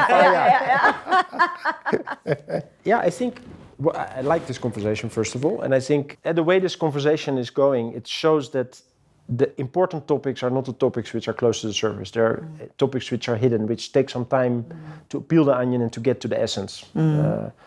business as a power for good, transformational leadership, intentional leadership, greed and power versus being content and having an abundance mindset. Very important conversation to have. And if you really want to drive change, ultimately we can see it, you need to drive behavior. You need to have people see that there's a different way. And I think, Mike, if you ask me about Founders Battlefield, you are in a unique position to drive that conversation. And I think if you ask me, the first thing that would be an opportunity is to say, how can you drive engagement with people that are like-minded or potentially like-minded to bring them together around these kind of themes, which are, the conversation of legacy, the conversation of how do we create an abundant society, which are, it's not that I, in every dinner party or every time I get home, I talk about these things, but they're very close to my heart. But by you asking me these questions and asking these questions to Mary, you bring it to the surface, and all of a sudden there's a subject which we all care about, which we are discussing, and which we are probably, hopefully for the people that are watching us and for us as we come here, we come away with something we didn't have when we came in. Absolutely. And I think that's, again, what we were talking about earlier. It's not about, I don't believe change comes from grand, sweeping movements. It comes from loading our brain and our system with these small nuggets of, hey, there's a different way. Every day I have a choice. Do I do this or do I do that, right? So I think what I would challenge you is to say, how can we, with that group of founders, bring these conversations to the forefront and bring people along on the journey in all in their own way. It's like a freeway. Some people will drive with 160 kilometers an hour, others will go with 100 kilometers an hour, and some people are just on the acceleration lane. But as long as there's progress, as long as people take a small step in the right direction, that's when you get change. And I think you are creating an opportunity to do that. And I'm grateful for that. I'm grateful, we were just talking, it was great. I've never met Mary, but I think we are very aligned in our thinking. And what you see when people are aligned in their thinking, they start feeding off one another, right? There's a momentum that comes. And ultimately, everything is driven by momentum, by people seeing there's a different way, let's start doing it. Yeah. Fantastic. Yes, Mary. Yeah. I think one of the things I will mention about Founders Battlefield is, first of all, to see the value that Founders Battlefield is creating right now, not only for the entrepreneurs, but for everyone. The other day I was trying to tell my daughter, it's nice to watch some of these. She was saying, I want to connect more with Kenya. I want to know. I said, you know what, you want to connect more with Kenya? Don't even watch the wildlife. You know about the wildlife, the normal stereotype about whatever and all. Because, a child has been in the school system. She was saying, I feel like I've only been in books. So I said, you want to connect with, in a nuanced way, the subtle and nuances. Watch Founders Battlefield. Those are real Kenyans telling real Kenyan stories. You will know what Kenya is by watching the Founders Battlefield. Their successes, their tears, their everything. These are individuals daily transacting their lives. So what am I saying? That this Founders Battlefield is not only for entrepreneurs. It's such an interesting awareness and a teaching tool. In terms, as I was telling my daughter, just watch it for awareness. Then you will start saying, I want to connect with the fabric of Kenya. So I said, unless you do a research where you start interviewing and carry out like a whole big research, but watching Founders Battlefield is real life research. I am always quoted, and I always say that life is one big living laboratory. It is one big living laboratory. And if you are wise, you will observe. You will learn. And what is learning? Mike, learning only happens only when you have insights. Learning occurs only when insights occur. But how do insights occur? They occur from a point of, first of all, you are made aware. So now you are aware about an issue. Then you are curious and you start to observe. As you're observing this data of life, listening to stories of founders, you start associating the information or the data coming at you. Then you start recognizing trends and patterns. Then you say, aha! That's what happened to Archimedes when he said, Eureka! An insight had occurred and learning had occurred. This is giving entrepreneurs, people are holding different pieces of information. And through this conversation, then those pieces are coming together, some of it looking like chaos and like a jumble of stuff in a pot. But then as you start to link information and start to observe patterns, and some of this information starts to act together, insights that were not there before are starting to occur. We are starting to create knowledge. We are starting to move from unique knowledge, because, just knowledge, from knowledge and then to unique knowledge, from knowledge to unique knowledge, because it's unique because of context. Agreed. Yeah, that's why you are even talking about Africa, entrepreneur operating system, founders operating, because of context. So that's one of the things that I see, that even as we think about the next step, probably let's also hold space for this step. Sometimes you can move, like a recipe, you can move to the next step when you're told, let the chicken cook for 30 minutes at 180 degrees. Then maybe you move to the next step at 15 minutes before, So, yeah, let's hold space for this moment also, because it's a most powerful opportunity, the foundation of us creating this unique knowledge. Because knowledge will outlast us. I think it is going to be the biggest impact. But then also maybe the question you're asking, the next step is how to package this knowledge. And it's already packaged here in terms of conversations, but then of course it can then be structured into different pockets and areas and sectors and types of entrepreneurs that they want to consume. That's how I see it. But the other bigger issue I see, this Founders Battlefield, and I was reflecting on it, I have a framework that I designed when I coach leaders, actually in terms of managing leadership, the question of leadership. Not necessarily just managing management. Yes, management has its own toll on individual, but leadership has got a very serious toll, because leadership is about relationship, it's about people. And when it's about people, then it's about emotions and feelings and all that makes people. This tool I designed, it's called TOS. It's a framework, TOSS. Tools. This Founders Battlefields is actually giving entrepreneurs tools. I was thinking about the TOS framework. I designed it for leaders. I use it even for the young adults I'm coaching. Do you have tools to do what you want to do in life? Do you even have tools to be a young adult? Do you have tools to be a leader? Do you have tools to cope with the emotional load of your job? Do you have tools to mitigate burnout? Do you have tools for wellness? So tools for whatever is your object of thought. Then O is actually about two things, outlook and also options. Outlook can go very well with the mindset. What is your outlook to this issue? How are you framing it? Because the way you frame an issue is the way you will approach it. Then the other one is that the options. Human beings feel frustrated and constrained, and as though you are in a prison when you don't have options. Actually, what is freedom? Freedom is having options. Mm-hmm. When you don't have an option, you're not free. It's a power of choice. It's a power of options. So what options have you created for yourself?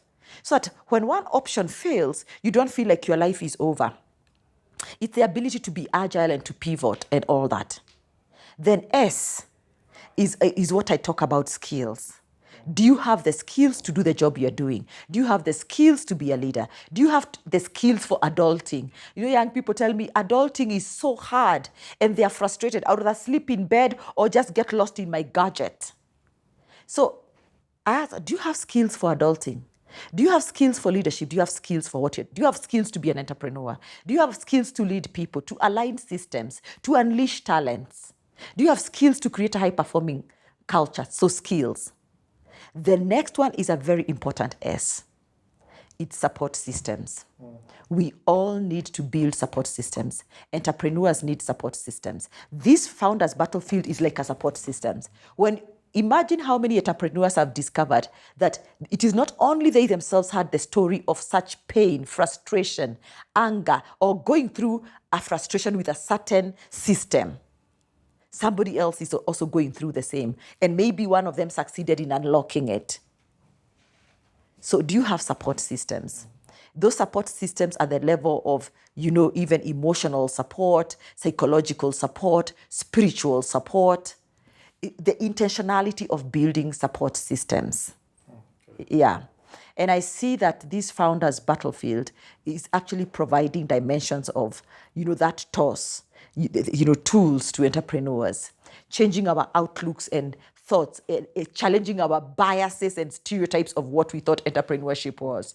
I imagine young people who are told, never work for anybody. You can only become rich by becoming an entrepreneur. So let's all of us jump and become an entrepreneur. And probably some of the people gesturing and posturing as entrepreneurs, they are tenderpreneurs.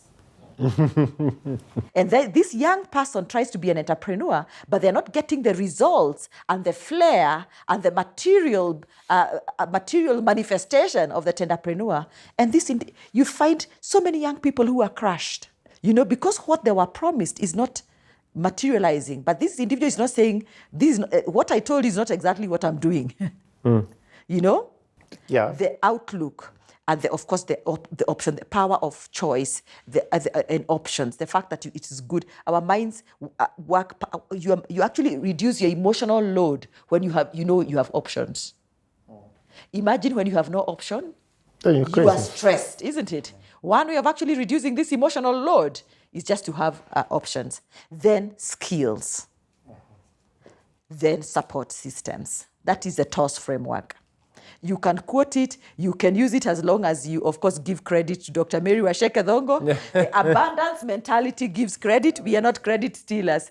I always say one of the manifestation of a poverty and scarcity mentality in the workplace is credit stealing. A boss who has a poverty mentality, they are always even taking the credit of their own staff. A staff does something and they go to the boardroom and they really talk about the way they did it. They don't say my team members did it. That's a boss with a scarcity mentality. And as you said, credit toss, stealing, yes. And you said a toss. So definitely we will be, as you know, we've talked about building the African Founders Operating System masterclasses. So this is an example of how we can collaborate to be able to also enrich founders' lives. Yeah. Because sometimes you ask yourself, like, what is lacking? The way Joachim said is that you can go home, then you realize, okay, these are things I cannot talk about. Then I can also go to my peer group and realize there are no things I can talk about when we're having some nice wine or lunch. But you need to go to a place where a different set of people who this conversation you can have. Exactly. And that conversation is not a conversation that you're going to have over dinner and drink. Because it requires a lot of mental engagement. Presence. It's not about just let's have drinks and hop around and say how depressed we are, right? Yeah. But then that brings me to really the way that I would like to conclude is by asking the question around the legacy load. Where we started. Now we're closing with, really, what does that mean? What does it take to build to last?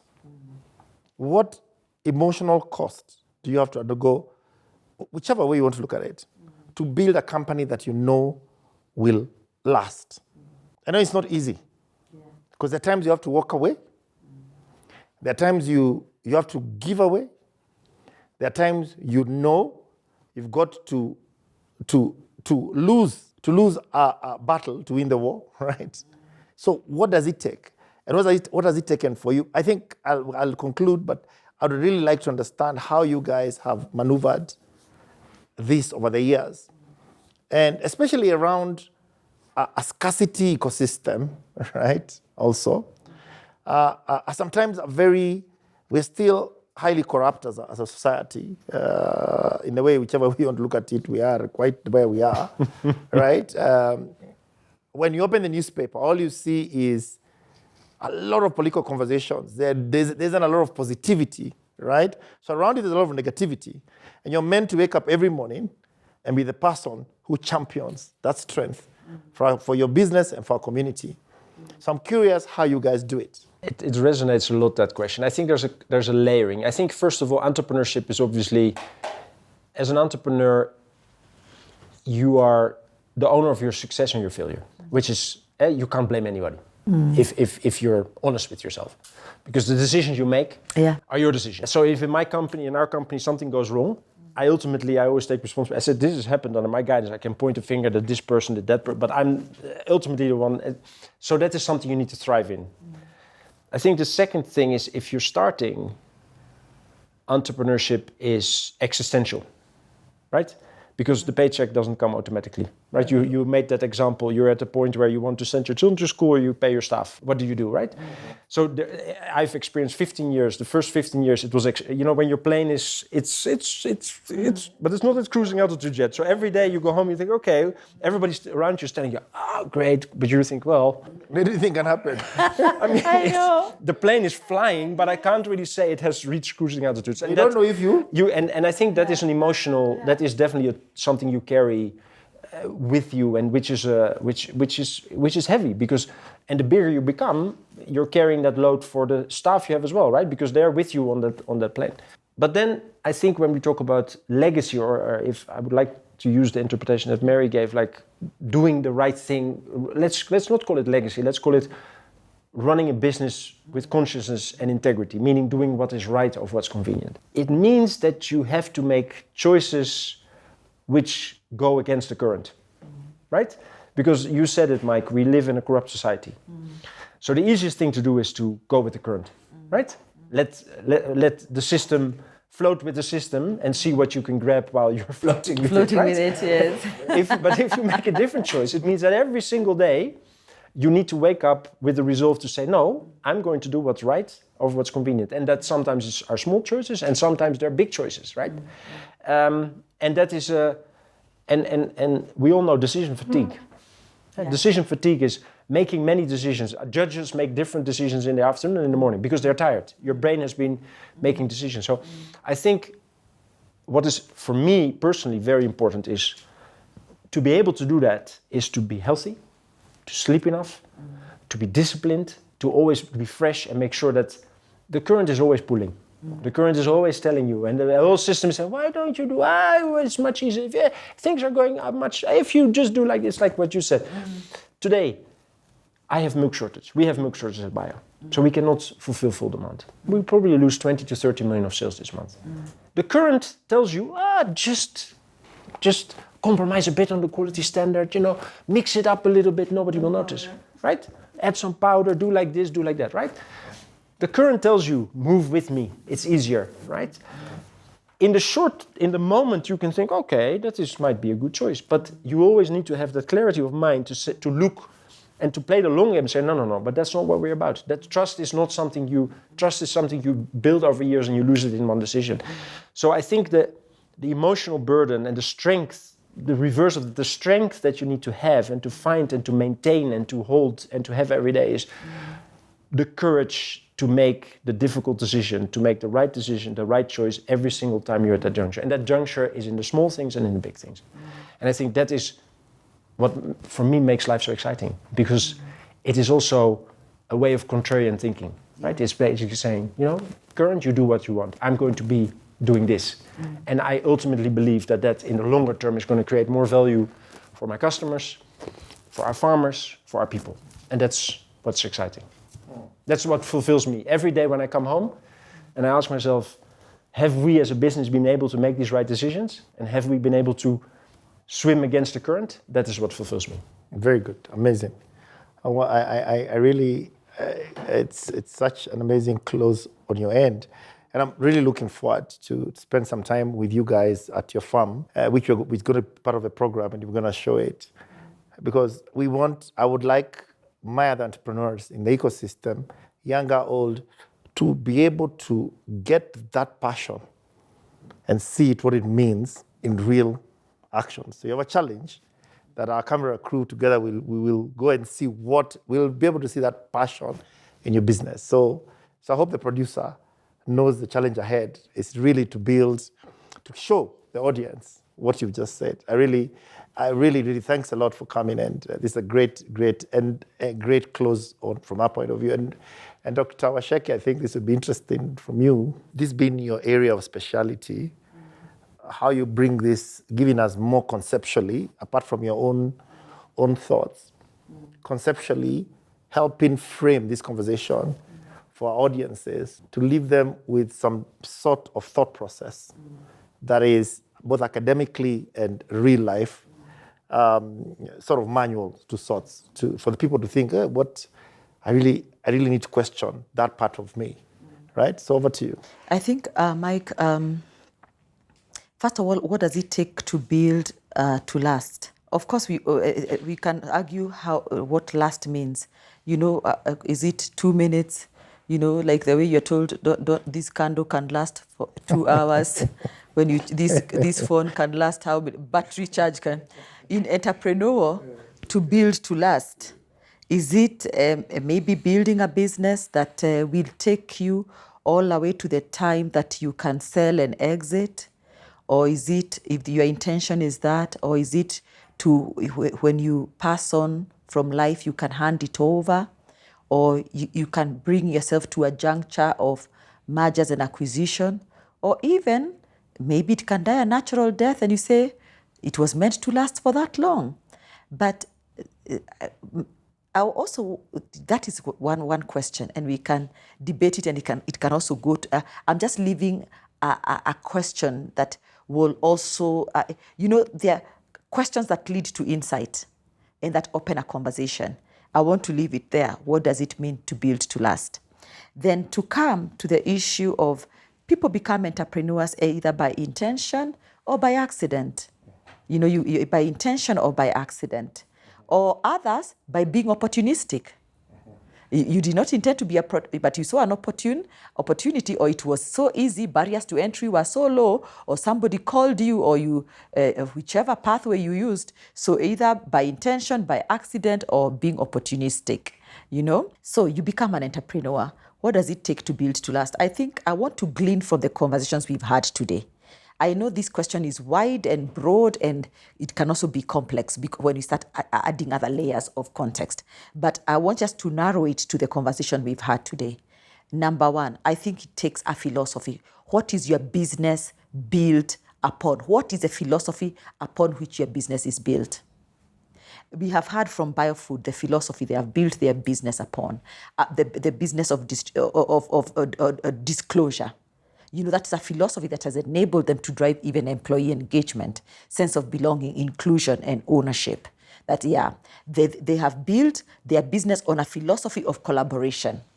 That's where they're even able to tell our competitors, come. While many of you would be hiding from the competitors and maybe backstabbing them, it's come, we collaborate. They have, then the other thing is when you build, apart from the philosophy now, we come to number two. When you build with an ecosystem mentality, you appreciate the entire ecosystem. You know that your business is not going to operate in isolation. Where, and we know it is, even when you look at ecosystem, it's systems within a system, within a system, within a system. It's what we call the Holon theory.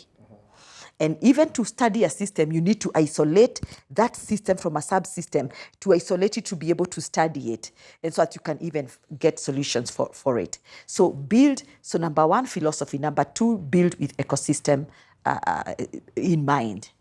Then number three, build for the long game.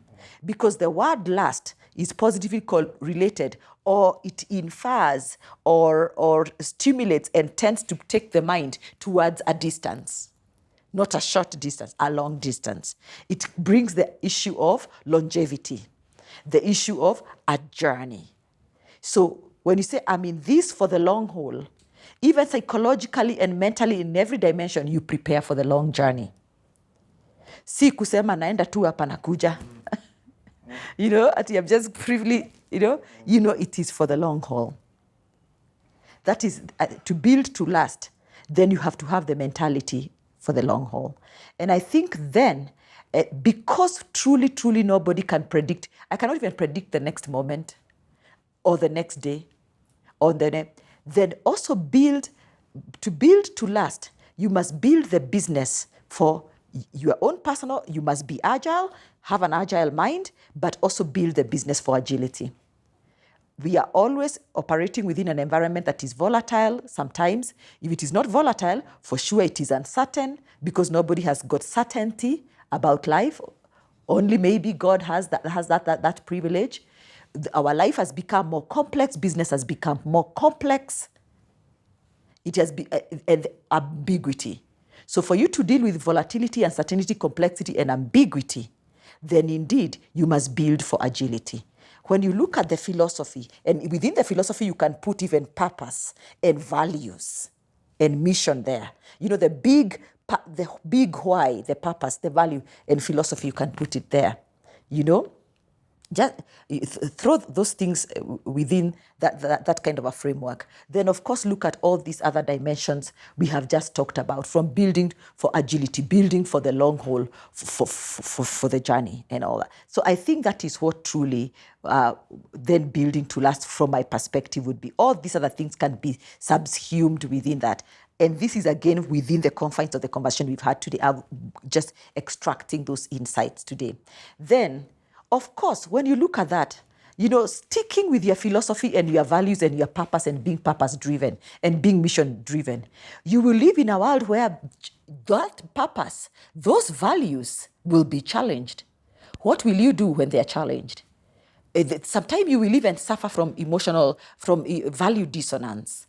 When, the money is so good, but it goes against my value, or this client is this, or we can cut corners here, we don't want to lose this opportunity. Value dissonance, where you are going against your value, therefore your conscience is accusing you. It takes an emotional toil. It's an emotional load for it, When you're trying then to build again for agility, yet you don't have all the information about the future. You cannot predict the future. And uncertainty, ambiguity, volatility, what does it do? It drives anxiety. What drives anxiety? Anxiety is when you feel you have no control. But can we really have control over everything? We have to accept that you cannot control everything. That, the moment you accept, the emotional load goes down. But when you cannot accept that, that's another emotional load. Because of anxiety. That's a lot of emotional load. And again, as you said, it is also trying to hold hope. Because of this uncertainty, and you cannot predict the future, what do you have to hold on to? Hope. And you're holding on to hope of yourself, the investors you have promised that this is bankable, your family that you have told this, your friends, and everybody. So that's why you are holding that hope and optimism. But within you, you are only human. You will fight the self-doubt. You will fight when numbers are saying differently. Again, that's another emotional load. But then even when you're a founder, and in one of the episodes, this was mentioned, you are carrying the burdens, and he has just mentioned that. You carry the burden, you are holding hope now for even your employees and their families. Imagine. And your own hope as you fight your own self-doubt. So that is a heavy responsibility to hold. And then, of course, then you're holding the responsibility of, you need the resources, whether it is human resources, whether it is capital resource, the usual mechanics of the business, the hardware of the business is also upon your shoulders. But the software of the business, those are the people, the culture, is also on your shoulders. So all that for sure, without, overemphasizing this point any further, that we accept there's a lot of emotional load to be an entrepreneur. And we are not downplaying any other work, because all forms of jobs, all forms of engagement, even parenting itself, being a mom, being a brother, being a sister, has got its own emotional load and emotional effort. So what do you do to deal with that emotional load and all that? And again, I come to what Joachim first mentioned about taking care of yourself. I talk about our 4 empires of energy, our 4 empires of, your physical energy. You need to take care of your physical energy. You need to take care of your emotional energy. Those bandwidths, all these, they are limited. They have a point where they get exhausted and not replenished. So physical, emotional, then you have mental. That mental energy, the mental effort, take care of your mind.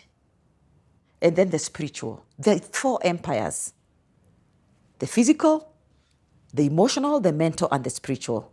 And for the physical, simple. Some of these are simple things, but they become difficult to do because of the nature of our lives. Sometimes our lives are not enabling that. From good diet to hydration, to healthy eating, to sleeping, to exercising, to the hygiene that you need.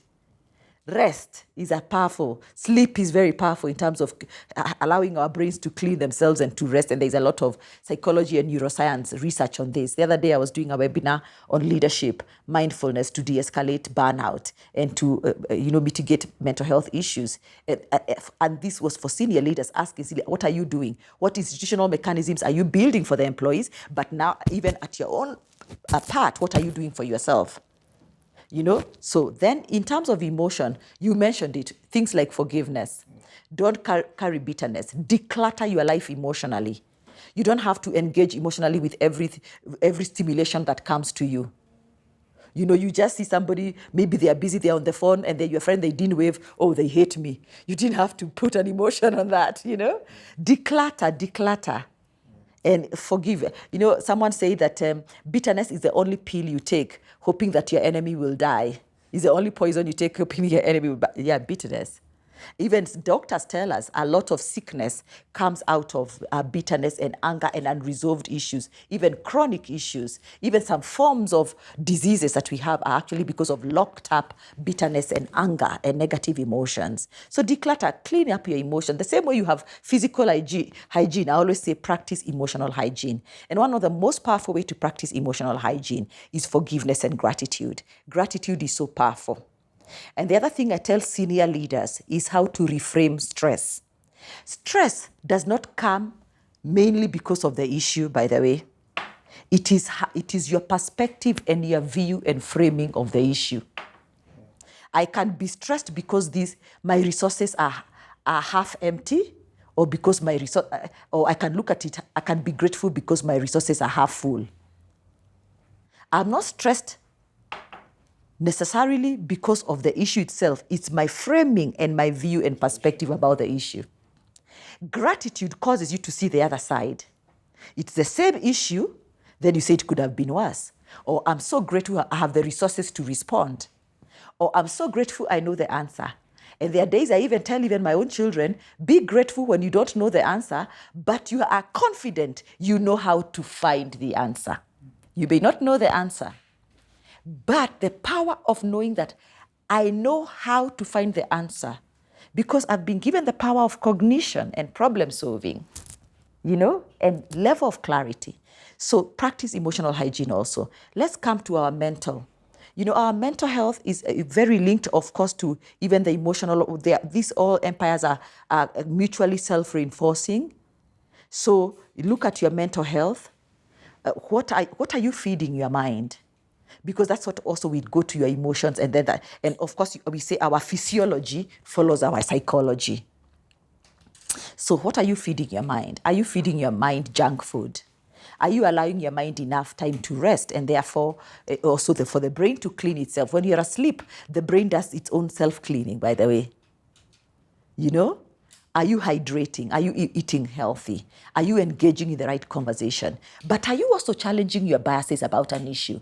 Because sometimes our anger and frustration is driven because of our views and perspective about an issue. But when those views and perspective are premised on certain stereotypes and biases that you are locked into, you will continue having those frustrations and anger and all that. Then spiritually, I always say I am not a religious being, but I am a spiritual being. In fact, I always say I'm a spiritual being having a physical experience. I am deeply spiritual. We are very spiritual, But religion is how we choose to express our spirituality. And there are also many ways to express your spirituality. And the other very critical thing, of course, acts of service, the issue of purpose. When you move beyond self-interest and to the sense of a higher good, that is very spiritual. The sense you're part of something bigger than yourself is spiritual. The sense that I don't have control over everything and accepting it. And saying there's a higher being with this kind of control, and I can trust and have hope and faith. Even research shows that people who have some form of worship and religion, they cope better with stress than those who don't have. Your religious persuasions and commitment to your forms of worship and prayer, and and that's a place even you even find empathy and the heart to forgive. These are all mutually reinforcing. So take care of your 4 empires. Continue. And even for the mind, I may add, what are you also learning? Because the power of curiosity and learning and innovation, stirs up your confidence, belief, and hope. That is also one way of building to last. All these 4 empires and some of the things I've discussed, that's what builds resilience. Because build to last is actually resilience. Yeah, it's grit. It is grit. The ability to continue despite the challenges, the ability to recover after everything is gone, the ability to come back. Because it's not how many times you fall, it's how many times you rise up. The resilience. And nobody's born resilient, Mike. Nobody's born resilient. We become resilient as we act. Nobody's born courageous. Courage comes as you act. And many times you act despite the fear. So these are things that come to us as we take action. So that's how we build this resilience. And of course, I keep telling myself that when you are running a business, you have to hold on one side management and the other side leadership. Management is the mechanics of the business, achieving work through people, infrastructure and all that. But leadership is about growing people, motivating people, building relationships. The currency of leadership is trust. The currency of management is delegated authority from wherever it is delegated. That trust, that credibility, that authenticity is what will help us to build to last. Thank you. Fantastic. I think you've delivered the assignment well, which was to close with some conceptual model that allows the audience to sort of take a pen and say, okay, what are my 4 empires? Okay. What should I safeguard, right? What is value dissonance? Yeah. How do you drive philosophy? How do you play the long game? That's great, because I think your contribution to this episode is great and fantastic, combining with that what Joachim has said and the kind of lives we live and my experience as an entrepreneur, having gone through 25 years as an entrepreneur. And I think that brings us to the close, but closing that given me significant reflection. One thing that Joachim said, he mentioned, and something also you said, Mary, that this second season is going to be more difficult conversations. I think the first season was conversations that we need to have. And I told you we've got 40 topics. I think the second season is going to be a bit more very challenging conversations, because these are not easy conversations. They're not flowery conversations. They're not, let's go to the bar and have these kind of conversations, or let's go to sit down under a tree. These are going to be conversations that challenge. We don't have to meet every day, but when we meet, there's significant velocity in our engagement. Absolutely. Yeah. So I think as we close, the peeling of the onion, now we're going deeper. I know we still have up to season 4. So I don't know by the time we get to season 4, what madness we will be dealing with. We'll be preachers. But we'll challenge the mind. We'll challenge the mind. As you guys said, it's the small things that we do. That conversation that somebody is listening to our podcast and is jogging and walking, that makes them say, damn it, I think I could do better with myself. Yeah. I think I'm in a position of leadership and I'm not doing well. I could do better. And also the issue of philosophy, realizing, am I playing long game? Am I playing short game? And also calling yourself to order as an entrepreneur. And agreeing, sometimes we have got bad habits as founders and entrepreneurs. And we need to agree at what point we need to challenge our bad habits. And I guess that's why we say we need to have significantly, and we have to push for open dialogue and honest dialogue. And I'm sure when you came today, the notes I gave you, briefing notes, I'm sure we've gone off. I think they're just guiding, but you've realized it is just guiding. You ended up in a totally different realm of conversation. So I want to thank you. It has really been gratifying having a conversation with you guys. It has been a very deep conversation. And I'm going to really enjoy doing what we call a write-up on this. Just understanding the thoughts and seeing the conversations and knowing that you don't know each other. We've met today. Joachim and I met less than 4 weeks ago, and we're here. But it also shows that if we put our commitment towards the right thing, people are going to find each other. The coalition of willing will come together, irrespective whether you have 50 million people, the 400,000 people, the 100,000 people, the 10,000, the 100 are going to come together at some point. So I want to thank you.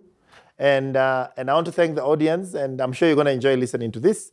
Please give us feedback, and these two great people will be also available on our portal in case you want to contact them, and you want to see they can be great mentors, peer-to-peer mentors, because we have to give back to our community, because the knowledge you guys possess can significantly help a lot of people, a lot of entrepreneurs become even better. Okay? Thank Thanks you. a lot. Thank you, Mike. And God bless you. Thank you. Thank you. God bless you.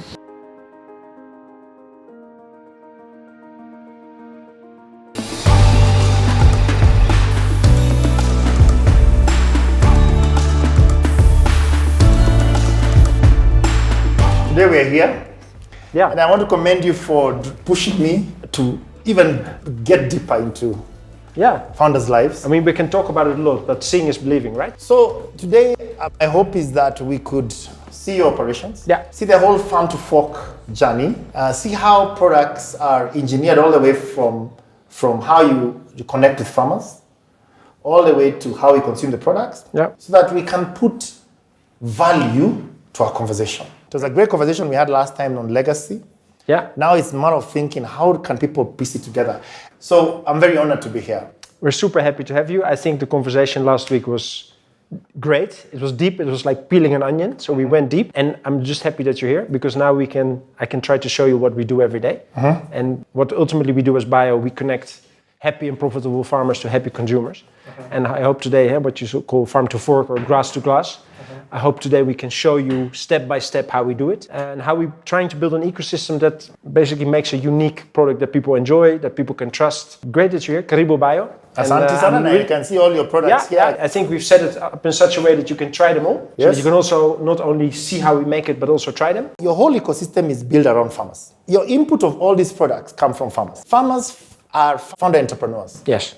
I would like you to join the dots, especially for some of our users and some of our listeners and some of our people who follow us, to realize that farming is a critical aspect to this society. A country that cannot feed itself is a country that is in a bad place. Farmers, at the same time, they need to see themselves as entrepreneurs. Yes. I'd just like to speak to that whole farmer to founder connection. It's interesting, while you're talking about it, what I'm thinking out, I think 12% of our GDP is actually dairy, which is huge. 12% is dairy. Yeah, but we actually treat it, as you say, as subsistence. Right? When we talk about dairy farming, we think about people that are making a very little bit of money and they're just trying to get by. The secret is this. If you want to make a great dairy product, you can't undo anything in the factory that's wrong with the raw material milk. Right? If the milk is not good, you can't make it good in the factory. Right? So we treat our farmers as our key partners, because if they do not thrive, we don't thrive, because we simply will not get enough high quality milk, right?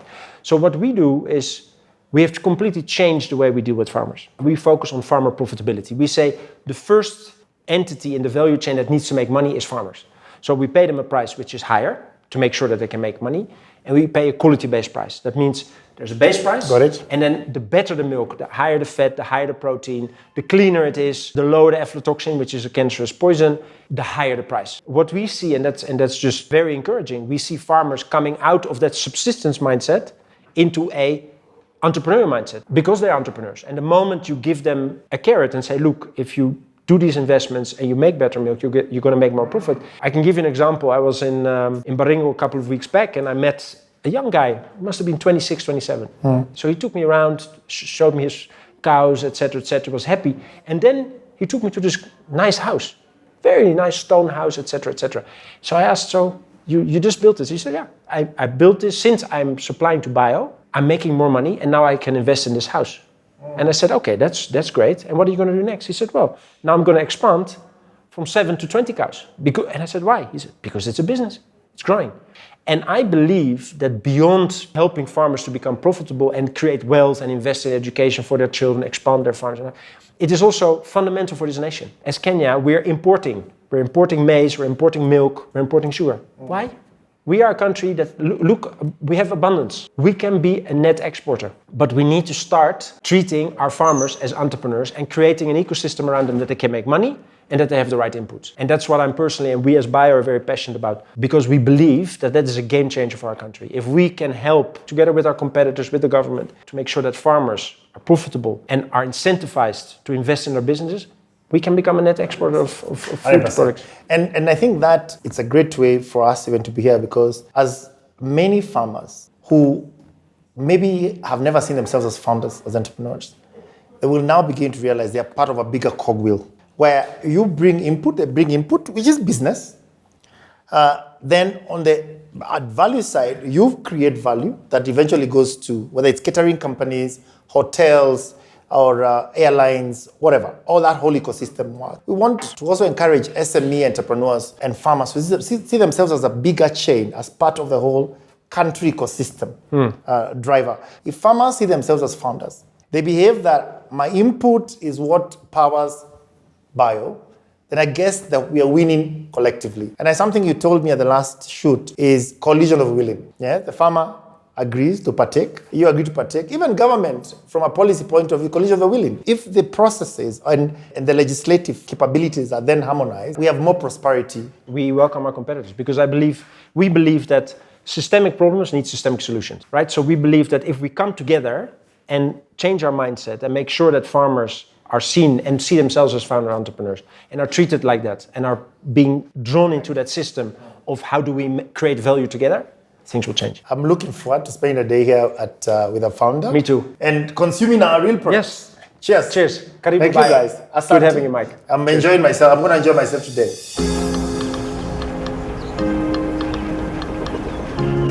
This is the milk being offloaded. Yes. This being the milk being offloaded. But what is important, when the milk is collected at the farm, the truck is sealed, so nobody can open it. On en route? En route. When it arrives here, before anything, the seal is broken. These are all your trucks? Yes. Okay. Sample is taken. It's being brought to the lab, which I'll show you later on. 17 tests are being performed. This milk will not enter the factory until all these 17 tests are passed, and that can take 2.5 hours. But for the milk to get here, there must have been a collection center, yeah. which we looked at. Yeah, we go to the farm and we go to our cooperatives, our partners, and we look for, and of course there's basic testing parameters. Okay. But the ultimate testing is being done here. What we're going to see inside, only milk that is adhering to the highest quality standards can go in. And what do we mean by high quality standards? Our product, you can take it anywhere in the world. It will pass the most stringent quality test. So if you take our yogurt tomorrow to the UK and you ask them to test it, it will pass. So already globally certified, kind Absolutely. of Let's have quality. A look. Yeah. Great. Yeah.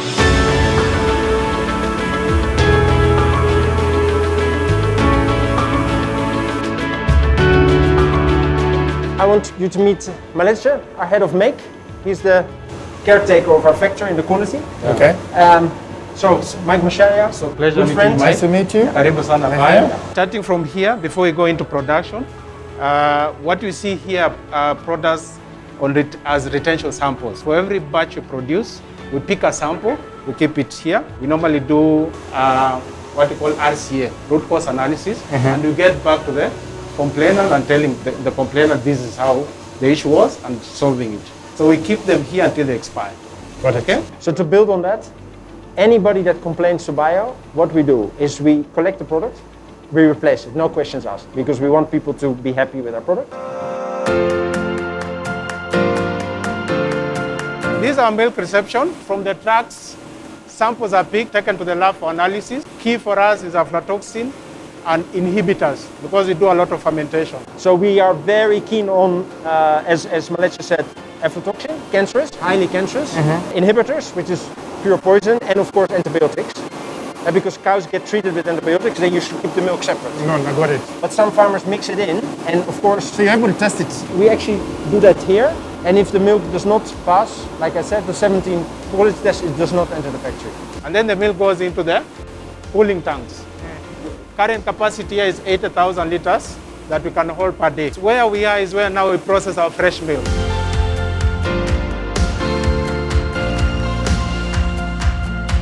So when the yogurt is ready, the quality will do the checks, and then the yogurt is cooled into the feed tanks up there. There is where necessary, we add some fruits or we flavor it.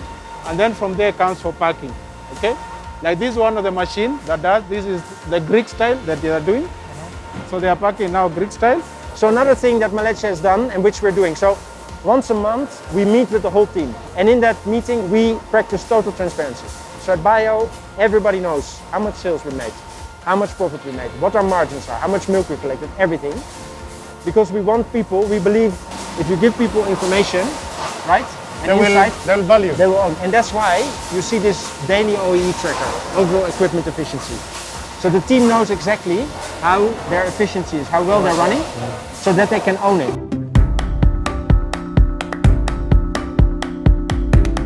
Welcome to the lab. So this is our lab. Our lab also is divided into 3 sections. There is the first area just behind us. There is where we do microbial analysis. All our products, finished goods, raw materials in terms of ingredients and the bottles, we analyze so that we can trace, in case of anything, we can trace back and say this was the source of anything that happened. And then lastly, here is where now we do what we call physical chemical analysis for the same range of products. So no product leaves this factory unless that panel has tasted the batch it was produced, so that we make sure that from a taste perspective, from a smell from an experience perspective, it is up to the mark. Do you give farmers any technology tools to work with? A bio farmer receives the quality report daily. So daily a farmer will know what was the quality of the milk, how much fat, how much protein, how many liters, what was the level of aflatoxin, and then our teams are reviewing it with the farmer. So that if we see something which can be improved, we immediately sit with the farmer and look how we can help them to improve it. Then what we do once a month is we do a margin after feed cost analysis. So we look at how much margin is the farmer making after feed cost. So once he fed the cow, with the milk price he's getting, or she, what is the profit, the gross profit margin they're getting? And there's an international benchmark, right? So one, we base our milk pricing on that. So we want to make sure that the farmer can get a milk price that they can make enough profit, because profitable farmers are happy farmers and they produce more. Yeah.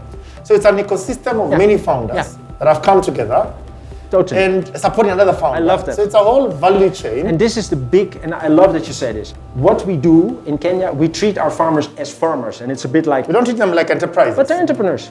And it's very simple. If you show an entrepreneur, look, this is an opportunity. I will buy your product. I'll buy it at the right price. You can make money.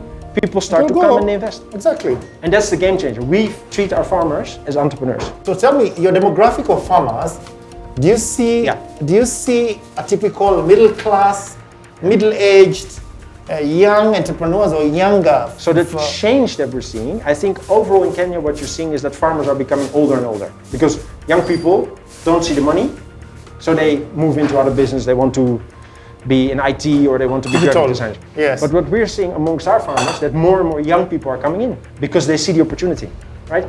So somebody said to me, we need to make dairy farming sexy. I said, no, we need to make it profitable. What we're doing together with our farmers is moving from a subsistence mentality, like I'm just doing this to get by, to a entrepreneur's And that is something we're going to show. How do we get people towards, because a country that cannot feed itself is a lost country.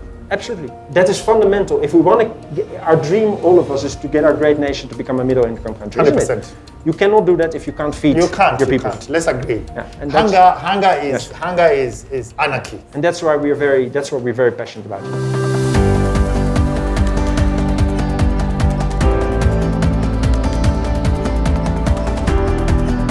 Joachim, we are here finally. That was nice, eh? Okay, we saw a lot. Amazing. But now it's time to try it. Okay. Yeah, so we have a whole range. I'm not going to give you all, but I think definitely you have to try a few. Let's start with some milk. So this is a very interesting product. It's a barista milk, which is higher in fat and protein. Okay. So give it a better foam and more sweetness for coffee. So a lot of... Okay, barista, that's why it's called barista milk. Exactly. And a lot of coffee shops actually use this and love it. If we don't have it in stock, we get a lot of calls of people saying, where is this product? I like the color. Beautiful, Very nice, very nice. Yeah. But this is the real one. This is, for instance, our fresh milk, which we sell the most. Whole milk. You want to try? Yes, you can try. And then also I see you're going to come here, you got sweetened. Okay. Yeah, cheers. Cheers. Karibu Bio. Cheers. First time I cheers in milk. Hey. Nice. What do you think? It's nice. That's nice. So what is actually good to know, on this table, every single morning, every batch of product that's being produced in this factory is being tested by 6 or 7 people. Okay. So no batch of product leaves this factory without people actually having tried to see from a The taste. taste and smell perspective if it's fit for purpose. Okay. So what we're doing is actually what has been done Already in the morning. In the morning. You want to try some mazibalala? Yeah, is that plain or sweetened? Which one do you prefer? Let me try both. Both. Yeah. So Let me see this the is difference. a very fast-growing product, which we introduced about a year ago, and it's growing so fast. And all these products, you've got outgrowers Yes. who are basically bringing you the raw products, as you said. The milk, yeah. Then you guys now do Yeah. the production. Cheers. Cheers again Okay. With what? to this. Okay. We're gonna try. Nice. You look like you like to work out, so this is a Bioactive Power, which is a product high protein. So it has in this bottle 23 grams of protein. Oh, So really? after working out, yes. So this is also an innovation. We're the first ones in Kenya that have introduced this product. Wow. This wanna is give it like, yeah, this is what I'd like Yeah. to try. Yeah. Let's see. Wow. Okay. 23 grams of Protein protein. free. Okay. Protein per bottle, Yeah. 23 grams. Yeah. Oh, wow. So this is like a protein shake. Never knew that. Very nice. I want you really to try this. This is our newest Greek-style product, Greek-style yogurt, chia cherry. So I'm very curious what you think. Cherry. Okay. Let's try. Oh, you put some chia seeds inside. Yeah. Very nice. Very And then nice. you have this nice, Tingly. yeah. Very nice. This is another product which we were the first ones in Kenya to introduce a probiotic. So this is good for gut health. We have it in different flavors. This is the most popular, blackberry and raspberry. Want to give it a try? This is my probiotic, yeah? I think there's that whole growth of probiotic. Yes, kind of it's very movement. popular. Yeah, people are more concerned about their gut health nowadays. Tastes nice. It's good, huh? And lastly, I cannot leave you with very proud of Long this life, one, long the life, new long kid on the life, block. long life, long life. Buy Thank a you. long life milk. Cheers. Oh yes, very nice.